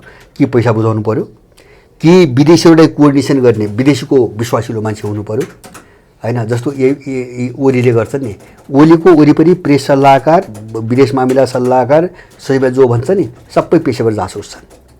अमेरिकन र युरोपियन इन्डियनका पेसेवर जासुस छन् जम्मै। मैले त्यो नाम नलिउँ। ओलीले त्यस्तो किन राख्छन् भन्छ भने त्यो विदेशीको आशीर्वादको निम्ति राख्ने हो होइन। उनीहरूका मान्छे हुन्छ नि त्यहाँ त। त्यो देशभक्त पार्टी बुझेको माटो बुझेको मान्छेलाई त्यहाँ इन्ट्री ठाउँमा जान दिन्नन् होइन। तल छन्। अनि डिप्रेट भएर उसले पार्टी छोडिसकेका हुन्छ कि पार्टी छोडिसकेका पनि हुन्छ, छोड्या हुन्न भने उसको कुनै कामै हुन्न, भूमिकै हुन्न, ला एउटा जिल्ला हेर भन्ने हुन्छ, नीति निर्माण कुनै ठाउँै हुन्न। अनि उसको समस्या के हो भन्छ भने उसको चाहिँ यो सबै समस्यालाई बुझ्ने स्तर हुँदैन। स्कुलिङ त्यस्तै छ होइन, स्कुलिङ त्यस्तै छ, त्यही स्कुलिङमा ढल्या छ, त्यसको औकातै छैन बुझ्ने। भने कोही चाहिँ सर्लक्क टुप्पामा पुग्छ नि, त्यो अनएक्सपेक्टेड तरिकाले क्या, नचिताको तरिकाले भनेपछि त्यहाँ काहीँ न काहीँबाट मलजल छ। सामान्य मान्छे स्टेप बाई स्टेप पुग्न सक्दैन होइन। त्यो कल्पनै नगर्नुहोस्। यहाँ त कस्तो थियो भन्छ भने जस्तो 63 सालपछि यिनी सबै पार्टीबाट जस्तो जसले विदेश शान्ति सम्झौताको ड्राफ्ट गर्यो त्यो सिआइएको अड्डा हो त्यो एनटिटिपी भन्ने, जसको प्रमुख पद्मरत्न थियो होइन, उपप्रमुख दमननाथ अहिले पनि जीवित छन्। उनी दुईटाले सिआइएको एउटा नेपाली हेडक्वार्टर चलाउँथे एनटिटिपी नामको। अब वृहत शान्ति सम्झौताको ड्राफ्ट त्यसले गरेको हो, यसले जो सही गरेको छ नि 63 मङ्सिर 7 गते 5 गते। अनि त्यसपछि चाहिँ तपाईँको संविधान सभा विघटन नहुँदासम्म सबै पार्टीको तर्फबाट 30% मन्त्रीका कोटा उसलाई दिनु पर्थ्यो। त्यो त एनटिटिपीका मन्त्री हुन्थे नि, त्यसरी चाहिँ अगाडि बढाइए देश हो यो। मुखौटो चाहिँ पार्टी छ, दल छ, फल्नु पार्टीको भनेको छ, फल्नु नेता पनि यिनकै त छैन। जस्तो 30% कोटा चाहिँ उसलाई दिनु परिरहेछ सबै दलबाट, काङ्ग्रेसबाट, एमालेबाट, माओवादीबाट 30% कोटा उसलाई दिनु परिरहेछ। उसका मान्छे मन्त्री भएका छन् त्यहाँ काम गर्नुको निम्ति, नदिएपछि यहाँ सम्भव छैन। अनि चाहिँ जस्तो अब अहिले त के गराइसक्यो भन्छ भने, जस्तो एउटा मान्य जित्न चाहिँ तपाईँको 50 करोड खर्च नगरी हुँदैन होइन, एकदम फालेको खर्च हो भने पनि 10 करोड। द चुनावी प्रणाली त्यस्तो बनाइदिइसके, मैले भन्नुको चाहिँ चुनावी प्रणाली त्यस्तो बनाए सुनिश्चित रूपमा होइन। अनि चाहिँ तपाईँको त्यो माननीय जित्नको निम्ति मन्त्री, अब चाहिँ माननीय जित्नको निम्ति त्यत्रो खर्च छ। अब पार्टीको मान्छेले कोटा नबुझाएर मन्त्री दिन्न, सिफारिस गर्दैन, अनि ढाका कुमारले के गर्छ? समस्या हामी कहाँ बहस गर्ने के? मेरो कुरो त्यो भनेपछि अहिले जस्तो यो मान्ने डेमोक्रेसी भनेको करप्सन हो। सुन्नुहोस् है, भ्रष्टाचारको अर्को नाम हो डेमोक्रेसी होइन। संसारभरि हेर्नुहोस्, अमेरिकामा त त्यस्तो छ, अहिले ट्रम्पकै भ्रष्टाचारमा त्यस्तो छ, इन्डियामा यस्तो छ होइन। सबभन्दा ठुला डेमोक्रेसी भन्छन्, सबभन्दा ठुलो करप्टेड देश यिनै छन्। अब के अरे चाहिँ लालुको चाहिँ चारा घोटालादेखि लिएर बोफोर्स काण्ड, राजीवको बोफोर्स काण्डदेखि लिएर भ्रष्टाचारमै मियोमा इन्डिया घुम्दै आछ। अमेरिकामा लडाइँ हुने स्थिति आइसक्यो।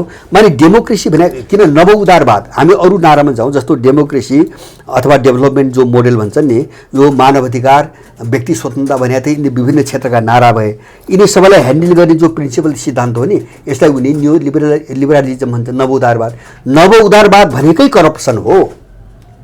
अन्त त्यसलाई मान्ने मान्छे, त्यसलाई स्वीकार गर्ने मान्छेले करप्सन नगरी कसरी राजनीति? भनेपछि यो भारी बुझ्दैन, यो बोझ, यो भारी कहिलेसम्म बोक्ने? यो उखरमौलो अवस्थाले त बर्बादै भइसक्यो। नेपालीहरू यहाँले भने जस्तो डिप्रेसनमा जाने अवस्था आइसक्यो। यो उकुस मुकुस र उखरमौलो वातावरणबाट मुक्त हुने दिन कहिले आउँछ? कसरी हो त यो? अब होइन, अब कसरी सुन्नुहोस्, अब कसरी एक दिन छुट्टै गरौँला। जस्तो यो मलाई पनि धेरैले सोध्छन् होइन, जस्तो 2-3 मिनटमा भन्न सकिनँ। जस्तो हाम्रा पनि जस्तो विकल्प नभएका, सोच नभएका होइन, संक्षिप्तमा भन्दैन। जस्तो मैले भने कुनै दिन यो विषयमा प्रणाली, आर्थिक विकासको मोडेल, सामाजिक सांस्कृतिक नीति के हुन्, कसरी जानुपर्छ, विरोध गरौँला कुनै दिन, त्यो सबै हामी छौँ। अब मूल चिज के हो भन्छ भने, जस्तो यो जो चिज छ नि, यो अटोमेटिकल्ली 1-1.5 वर्ष 2 वर्षभन्दा अब अगाडि जाँदैन। के विश्व राजनीतिको कारण हो? विश्व राजनीतिको कारण। किन भन्छ भने यो वैश्विक समस्या हो क्या, नेपाल मात्रै होइन। जस्तो यो नव उदारवाद, डेमोक्रेसी, डेभलपमेन्ट अथवा आधुनिकतावाद, पश्चिमी श्रेष्ठताको जो विचार थियो नि, त्यो अब ठुलो सङ्कटमा फस्यो। त्यो चाहिँ तपाईँको सिद्धो चरमराइसक्यो होइन। विश्वभरिबाट अस्वीकृत पनि भयो। यी हिजो मैले भर्खरै उसको हेरेँ, के अरे चाहिँ एउटा जिडिपी अहिले आएको छ है, जिडिपी र एउटा क्याम्ब्रिज विश्वविद्यालयको एउटा सर्वे आएको छ। अहिले विश्वको 90% जनसङ्ख्या रुस र चिनको पक्षमा उभियो। 90 जनसङ्ख्याको कोणबाट 90% उनीहरू त्यस्तो अप्ठ्यारो परिसके। अस्ति अर्कै एउटा सर्वे आएको छ, 1980मा अहिले ब्रिक्ससँग जोडिएका 5 देशको, अहिले ब्रिक्स त पछि बन्या हो, यिनै 5 देशको 1980मा जिडिपी टोटल विश्वको चाहिँ 10% थियो। विश्वको जिडिपीको 10% थियो, जहाँ रुस, चीन, इन्डिया, ब्राजिल र दक्षिण कोरिया, अफ्रिका छन्। र G7सँग जो छन् नि पुँजीवादी देशहरू, उनको जिडिपी 50% माथि थियो विश्वको। अहिले ठ्याक्कै 40 वर्षपछि यिनको ब्रिक्सको जिडिपी, विश्वका 5 देशको 31.5 र निवेदन दिएका डायलग पार्टनर बसेका समेतको जोड्दाखेरि 37% जिडिपी यिनको छ, उनीहरूको चाहिँ 30मा झऱ्यो। माने एउटा विकासको वे मैले भन्नु खोजेँ, कसरी मासिँदैछ पश्चिमी दुनियाँ होइन। अब यो अर्थशास्त्रको कुरा भयो। अब तपाईँले राजनीतितिर जानुहोस्। जस्तो रुसका विरुद्ध जो स्याङ्सन गरे यिनीहरू, तपाईँको युरोपियन युनियनभित्रका 2/3 देश, सबै होइन, जस्तो हङ्गेरी, सर्बिया कसैले पनि मानेका छैनन् होइन। नेटोका चाहिँ अधिकांश देश बाहेक संसारको कुनै पनि देशले रुसमाथि प्रतिबन्ध अस्वीकार गर्यो। अस्वीकार मात्रै होइन, अस्ति जापानले आफै G7 को सदस्यको रूपमा प्राइस क्याप मूल्य तोक्यो। 60 चाहिँ डलरभन्दा बढी नहाल्ने, 1 ब्यारेललाई भन्दा मूल्य तोक्ने जापान आफै उल्लङ्घन गरेर रुससँग चाहिँ तेल र ग्यास किन्ने निर्णय गर्यो। साउदीले तेल उत्पादन कटौती गरिसक्यो। साउदी र इरान मिलिसक्यो। भने यिनीभित्रको राजनीतिक फ्रेगमेन्टेसन भनौँ न, एउटा विखण्डन जो कित्ता काट जो भइरहेको विघटन विसर्जन भइरहेछ। यो राजनीतिक वेमा अब सांस्कृतिक वेमा सभ्यताको कोणबाट हामीले कुरो गर्छौँ। डिवेस्टर्नाइजेसनको नाममा नयाँ विश्व व्यवस्थाको नारा के हो? त्यही हो, डिडलराइजेसन। सबै होइन सभ्यता र संस्कृतिको कोणबाट भइरहेछ होइन। सबैका सभ्यता र संस्कृति मौलिक छन्, समाज मौलिक छन्, त्यसैले व्यवस्था मौलिक हुनुपर्छ। कसैले कसैमाथि व्यवस्था लाद्न पाइन्न। अहिले रुस र चीनको लडाइँ नै त्यही हो। माने दुनियाँ त्यो बाटोमा हिँडिसक्यो संसार। अब त्यसको यहाँ असर के पर्छ भने असर त उनी सिद्धि भन्दै अनि गइगयो नि, अटोमेटिकली गइगयो नि। जस्तो त्यो रुखका हाँगा समाएर बसेछन्, रुखै ढल्यो। मिसनमा बोकेर ल्याएका यिनी अपराधीहरू खतरा खुत्रुक हुने। यो जनवादको नाममा 17,000 मान्छे मारेर, अनि चाहिँ राजपरिवार मारेर, मरभण्डारी मारेर यिनले यति गरेका छन्। यसरी उठाएर ल्याएका मान्छे हुन्। अनि ऊ अब आफैलाई सम्हाल्न नसक्ने हालतमा पुगेका छन्। कद्दिर जोगाउने यिनको मिति गयो हो।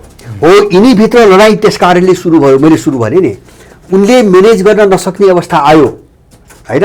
जस्तो हिजो त बलिया थिए, किन उनी आफै पनि फुटे। अब एउटाले म्यानेज गर्न सक्दैन, नसकेपछि अब आफ्नो बचाउमा त्यही भित्रै ध्यान दिने कि होइन। जस्तो अमेरिकामा गृहयुद्ध हुने स्थिति आयो, अब त्यहाँ म्यानेज गर्ने कि अब यिनलाई बोक्ने। कति ऊ जेलिसीलाई त छोड्न लायो अमेरिकाले। भने ऊ आफै महादेव उत्तानो परे, कसले दिने बर भन्नेमा अमेरिका पुगिसक्यो। त्यस कारणले यिनी टिक्ने त सम्भावनै छैन। अब तपाईँले भनेको एउटा चिज सोच्ने चिज के हो भन्छ भने त्यो भ्याकुम होइन, अथवा विकल्प के त? त्यो हो, त्यो विकल्पमा कहाँ जानु पर्यो भन्छ भने जस्तो यो सारा आयातितपना छोडेर हामीले राज्यको चाहिँ एउटा प्रणाली आफ्नो ढङ्गले चाहिँ विकास गर्ने हिसाबले जानु पर्यो। अब यसको लामो व्याख्या हुन्छ, म 2टा कुरा मात्रै गर्छु। म 2टा कुरा के गर्छु भन्छ भने हामीले यो प्रतिस्पर्धात्मक सिस्टम हामीले बोक्न हुँदैन। यो पश्चिममा चाहिँ तपाईँको निषेधको थडबाट आएको चिज हो। शासन प्रणाली कोअपरेटिभ हुनुपर्छ, समन्वयात्मक शासन प्रणाली अगाडि बढाउनुपर्छ। र अब होला चुनाव होला, र चुनावमा जसले जति जे जित्छन् त्यो अनुपातमा सबै सरकारमा बसेर देश बनाउने। अल्पमत बहुमतको खेल होइन, हुनै हुँदैन। यो त लुट्ने आलो पालो हो। निषेध नै त्यहाँ छ, निषेध नै त्यहाँ होइन। त्यो 4-5 एकछिन मान्नुहोस्, एउटा पार्टीले कुनै राम्रो भिजन बनाएको छ अरे, अनि 5 वर्षमा त्यो देश बन्छ? कमसेकम पनि 15-20 वर्ष लाग्छ नि त एउटा योजना अगाडि बढाउनुको निम्ति। यो 5-5 वर्ष त के आयो भन्छ भने बेलायतमा राजाका विरुद्धमा सङ्घर्ष गर्ने टोरी र हुइक थिए, अहिलेका लेबर र कन्जर्भेटिभ। अब तिनलाई चाहिँ आलो पालो त्यहाँ सत्तामा त जानु पऱ्यो नि। आलो पालो कसरी मिलाउने भन्दाखेरि 5-5 वर्षमा चुनाव त्यहाँबाट आएको हो। यो किन हामीले यो बोक्ने? हामीले देश बनाउने हो। हाम्रा जस्तो चाहिँ तपाईँको देश बनाउने भिजन, प्रष्ट भिजन, देश बनाउने स्पष्ट भिजन, राजनीतिक, आर्थिक, सामाजिक, सांस्कृतिक भिजन नभएका कुनै पनि ग्याङलाई दलको मान्यता नदिने। नयाँ मूल्य त विकास गर्नु पर्यो। जस्तो निर्वाचनमा निजी सम्पत्ति गर्न नपाइने होइन, सबै चाहिँ व्यवस्थापन राज्यले गर्नुपर्ने, खर्चदेखि लगायत। उसको आकारको आधारमा कि कसरी होइन, सुविधा उसले जहाँ जहाँ जति सक्छ सबैलाई समानुपातिक जस्तो पर्चा उपलब्ध गराइदिन्छ, मञ्च उपलब्ध गराइदिन्छ, निजी सम्पत्ति प्रयोग गर्न नदिने होइन। जस्तो चाहिँ चुनेर पठाएका मान्छेहरूलाई रिकल गर्न सक्ने, फिर्ता बोलाउन सक्ने। त्यो मात्रै होइन, अब राज्यले चाहिँ तपाईँको कसैका कुरा सुनेन, प्रतित्व गर्न सकेन, त्यस्तो केही मुद्दा छ भने आफ्ना चाहिँ सङ्गठन जस्तो सीमित केही बन्ला नि त ट्रेड युनियनहरू, तिनी मार्फत चाहिँ आफ्ना प्रस्तावहरू राज्यका निकायमा दर्ता गर्न सकिने होइन। एउटा विकल्प, नयाँ विकल्प दिएर जान सकिने, यिनी सबै व्यवस्थापन गर्न सकिन्छ होइन। जस्तो अहिले रुसको एउटा विदेश नीति बन्यो होइन। जस्तो देशको एउटा हुनुपर्ने, जस्तो केलाई धुरीमा राखेर रुसले अस्ति जारी गरे विदेश नीतिमा के भने विदेश नीतिको एउटा मूल आधार 2टा गजबको कुरा गरेको छ। विदेश नीतिका एउटा मूल आधार हाम्रो सभ्यता, हाम्रो संस्कृति र हाम्रा परम्परागत मूल्यहरू, यससँग बाँचिने गरी हामी विदेश नीति बनाउँदैनौँ। हेर्नुहोस् है, होइन विकल्प किन छैन सोचेपछि। दोस्रो उसले कुरा के गर्यो अस्ति विदेश नीतिमा, अस्ति भर्खरै विदेश नीतिमा दोस्रो कुरा के गर्यो भन्छ भने एउटा चाहिँ नियममा माने यिनी आफ्नो चाहिँ सभ्यता जो मौलिकता हो नि होइन, त्यससँग नबाजिने भन्यो। अर्को उसले के गर्यो त भन्छ भने विदेश नीतिको मुख्य भागमा जस्तो व्यवस्था, मैले अघि नै पनि भने जस्तो संसारमा जति समाज छन्, समाज भने संस्कृति हो, सबै आफ्ना छन्। जस्तो त्यहाँको हावापानी, परिवेश, जलवायु, वन वनस्पति, सारा चिजको विविधताले त्यो कल्चर पनि बेग्लै खालको बनेको हुन्छ। जस्तो हिमालमा बस्ने मान्छेले टाउकोदेखि खुट्टासम्म छोपिने कपडा लाउँछ, तराईमा बस्ने मान्छेको जिउ सारा खुला हुन्छ। किन पोसाक संस्कृति किन फरक फरक विकास भयो त भन्दाखेरि जलवायुले, हैन? हो त्यस्तै गरेर जस्तो नेपाल त अमेरिकाभन्दा फरक छ, इन्डियाभन्दा फरक छ, चीनभन्दा फरक छ, रुसभन्दा फरक छ, हैन? जब फरक छ भनेपछि अनि हामीले चाहिँ पश्चिमा सिस्टम यहाँ मान्नुपर्ने कारण के? लडाइँ नै त्यही हो अहिले, पश्चिमा आउँछ भनेपछि हैन? हामीले आफ्नोपनमा जानु पर्यो। जस्तो चाहिँ विकास भन्छ नि, यिनी सारा लुट्ने र 20 खरब चाहिँ वैदेशिक ऋण पुग्यो, व्यापार घाटा तपाईँको 16 खरबभन्दा बढी पुग्यो। सुन्नुहोस् है, हामीसँग के छ? तपाईँ बजेट हेर्नुहोस् त, हामीसँग जे छ त्यहाँ न विदेशीले ऋण दिन्छ, न अनुदान दिन्छ, न काम गर्न दिन्छ। तपाईँ जति विदेशी आछ नि, यो कुरो बुझ्ने कि नबुझ्ने क्या हामी। जस्तो हामीसँग के छ? हामीसँग कृषि छ, कृषिको पूर्वाधार छ, पर्यटन छ, हामीसँग पर्यटन छ, जल स्रोत छ, हामीसँग पानी छ, हामीसँग चाहिँ तपाईँको पशुपक्षी छ, हामीसँग वन छ, हैन? हामीसँग फलफुलको सम्भावना छ, हामीसँग केही खानीहरू छन्। हामीले विकास त यहाँबाट पो सुरु गर्ने हो त। हामीसँग जे छ त्यहाँबाट पो हो त। हामीले कहाँ फसाइदिए? भौतिक पूर्वाधार। भ्यू टावरले के दिन्छ? भ्यू टावरले उत्पादन, अनुत्पादक क्षेत्रमा लगानी गराउने, हैन? भ्यू टावर, बाटोघाटो, अन्तर्राष्ट्रिय एयरपोर्ट, हैन? जस्तो अहिले नचलेर हाहाकार छ नि, त्यो के को निम्ति बनायो? त्यो अन्तर्राष्ट्रिय माफियाको निम्ति हो एउटा। र भोलि नेपालमाथि आक्रमण गर्नु पर्यो भने त्यो विदेशी सेना ल्याउने तुरुन्तै, हैन? नत्र भने त्यो अन्तर्राष्ट्रिय जुन देशमा उत्पादनै छैन, हैन? अब 50 अरबको चाहिँ तपाईँको चामल किनेर खाइरहेछ, खुवाउने अवस्थामा पुर्याएका छन्। अनि त्यसलाई अन्तर्राष्ट्रिय एयरपोर्ट के को निम्ति? त्यो मान्छे छैन चल्दै, जस्तो चल्दा कुनै पनि चल्दैन। कुनै पनि नचल्दा किन बनायो त भन्दाखेरि उनका मान्छे त कहिलेकाहीँ त आउँछ नि त, माफिया आउँछ, हैन? अरू चिज आउन छ। अनि बाटोघाटोमा भौतिक पूर्वाधार किन? हामीसँग उत्पादन छैन, यिनको माल चाहिँ घर घर पुर्याउनु पर्यो, घर घर त गाडी त जानु पर्यो नि उनको माल बेच्न। त्यसको निम्ति बाटोघाटोमा लगानी के सर्लकै हेर्दा विकास विकास हेर्छ, मान्छेले बनाइरहेको छ। अन्तर्राष्ट्रिय एयरपोर्टले, भ्यू टावरले, स्मार्ट सिटीले, बाटोघाटोले, अनि मान्छे चाहिँ तपाईँको दिनदिनै प्रत्येक दिन चाहिँ 6-7 हजारको दरमा चाहिँ विदेश पलाइ। अनि नेपालीले उत्पादन गरेको तरकारीमा डोजर लगाएको छ, भारतीय तरकारी ल्याएर बेचिरहेछ। दुध नेपाली किसानले सडकमा पोख्या छ, भारतीय दुध ल्याएर छ। माने हामीसँग भएको जो सोच छ नि, तपाईँ बजेट हेर्नुहोस्, यहाँ बजेट नै दिँदैनन्। मैले पोहोर पनि उठाएको थिएँ, यो गएको बजेटमा पनि तपाईँको कृषिमा लगानी टोटल हाम्रो कुल राजस्व है, हाम्रो कुल जति राजस्व उठ्छ त्यो राजस्वभन्दा बढ्ता त सामान्य खर्च छ, तलब भत्तामा छ, हैन? उही विदेशीले भिख दिलाएर चाहिँ विकास गरौँला भन्ने कुरो हो। त्यो पनि 2.45% बजेटको, कुल बजेटको, कुल 16 खरब कति बजेट थियो, 16 खरबको 2.45% कृषिमा छ। कृषि प्रधान देश रे, हेर्नुहोस् न, पैसा दिँदैनन्। किन? उनको ऋणको शर्त हुन्छ दुईटा। एउटा चाहिँ कुन सेक्टरमा लगानी गर्ने, क्षेत्र क्लियर गर्नुपर्छ, उनले चाहेको क्षेत्रमा मात्रै दिन्छन्, नम्बर 1। दोस्रो चाहिँ त्यो ऋण दिइसकेपछि माने त्यो विकासलाई कुन स्ट्रक्चरमा, जस्तो के अरे स्ट्रक्चरल एडजस्टमेन्ट भन्छ नि, उनी संरचनागत समायोजन भन्छन् के। जस्तो राज्य प्रणाली कस्तो बनाउने, शासन प्रणाली कस्तो, विकासको मोडेल कस्तो, त्यो शर्त हुन्छ। त्यो शर्तभन्दा बाहिर ऋण दिँदैनन्। त्यस कारणले उनले हामी उठ्ने चाहिँ तपाईँको ऋणै दिँदैन, अनुदान पनि दिँदैन। भने यसरी नेपाली समाजलाई र नेपाललाई प्यारालाइज बनाइएको छ। हो, प्यारालाइज बनाएको छ। हामी हेर्ने कहाँ हो भन्छ भने हामीसँग भएको स्रोत साधन प्रशस्त छ। मलाई लाग्छ 5 वर्षमा चाहिँ एकजना मान्छे नेपाली बेरोजगार नहुने गरी चाहिँ काम गर्न सकिन्छ। हामीसँग भएको स्रोत साधन विकास भन्दा, हामीसँग भएको पुँजी, हामीसँग पर्याप्त छ पुँजी। कसैसँग ऋण यो त लुटेर खाएर पो हो त, हैन? हामीसँग भएको प्रविधि त आफ्नो देश जस्तो छ त्यस्तो पो हुनु पर्यो त। अनि चाहिँ तपाईँको अहिले यिनीहरूले गरिरहेछन् नि, तपाईँको पहाडमा, हैन? हिँड्न चाहिँ पनि गाह्रो हुने उकालो भिर पाखामा अब ट्र्याक्टर अनुदान दिइरहेछ। यस्ता बौला मान्छे छन् यहाँका। विदेशीको खास दिन भनी प्रचार गरिने त हो, पहाडका उसमा भिर पाखामा ट्र्याक्टर अनुदान दिइरहेछ, हैन? त्यो चाहिँ हामीले गरिरहेछौँ भने देखाउनु मात्रै हो। हाम्रो पुँजी, हाम्रो स्रोत साधन, हाम्रो प्रविधि, हाम्रो अनुकूलको प्रविधि, हाम्रो जनशक्ति, यति 4 कुराबाट अगाडि बढ्यौँ भने यो देशको विकास हुन्छ। होइन भने कहिले पनि हुँदैन। यो कन्सेप्टमा हामी एकदमै स्पष्ट छौँ। जस्तो सबै शिक्षामा, जस्तो शिक्षा, स्वास्थ्य आदि इत्यादि कुनै दिन विस्तृतमा गरौँला। सोच नभए होइन, विकल्प नभए होइन, हामीले नबुझ्या पनि होइन, अरूले पनि यस्ता बुझ्ने मान्छे धेरै छन्। तर विडम्बना के भयो भन्छ भने यस्तो चिजको बहसमा आउने स्तर नेपालीहरूको भएन। सबैलाई समस्या त्यहाँ छ होइन। मूल बहस यो नै दुर्भाग्यको कुरा। दुर्भाग्य यो। अब अर्को बसाइमा यहाँसँग अझै गम्भीर विषयमा छलफल गर्नेछौँ। आज यो महत्त्वपूर्ण समय दिनुभयो, महत्त्वपूर्ण विषयमा जानकारी गराइदिनु भयो, यसका लागि यहाँलाई हार्दिक धन्यवाद।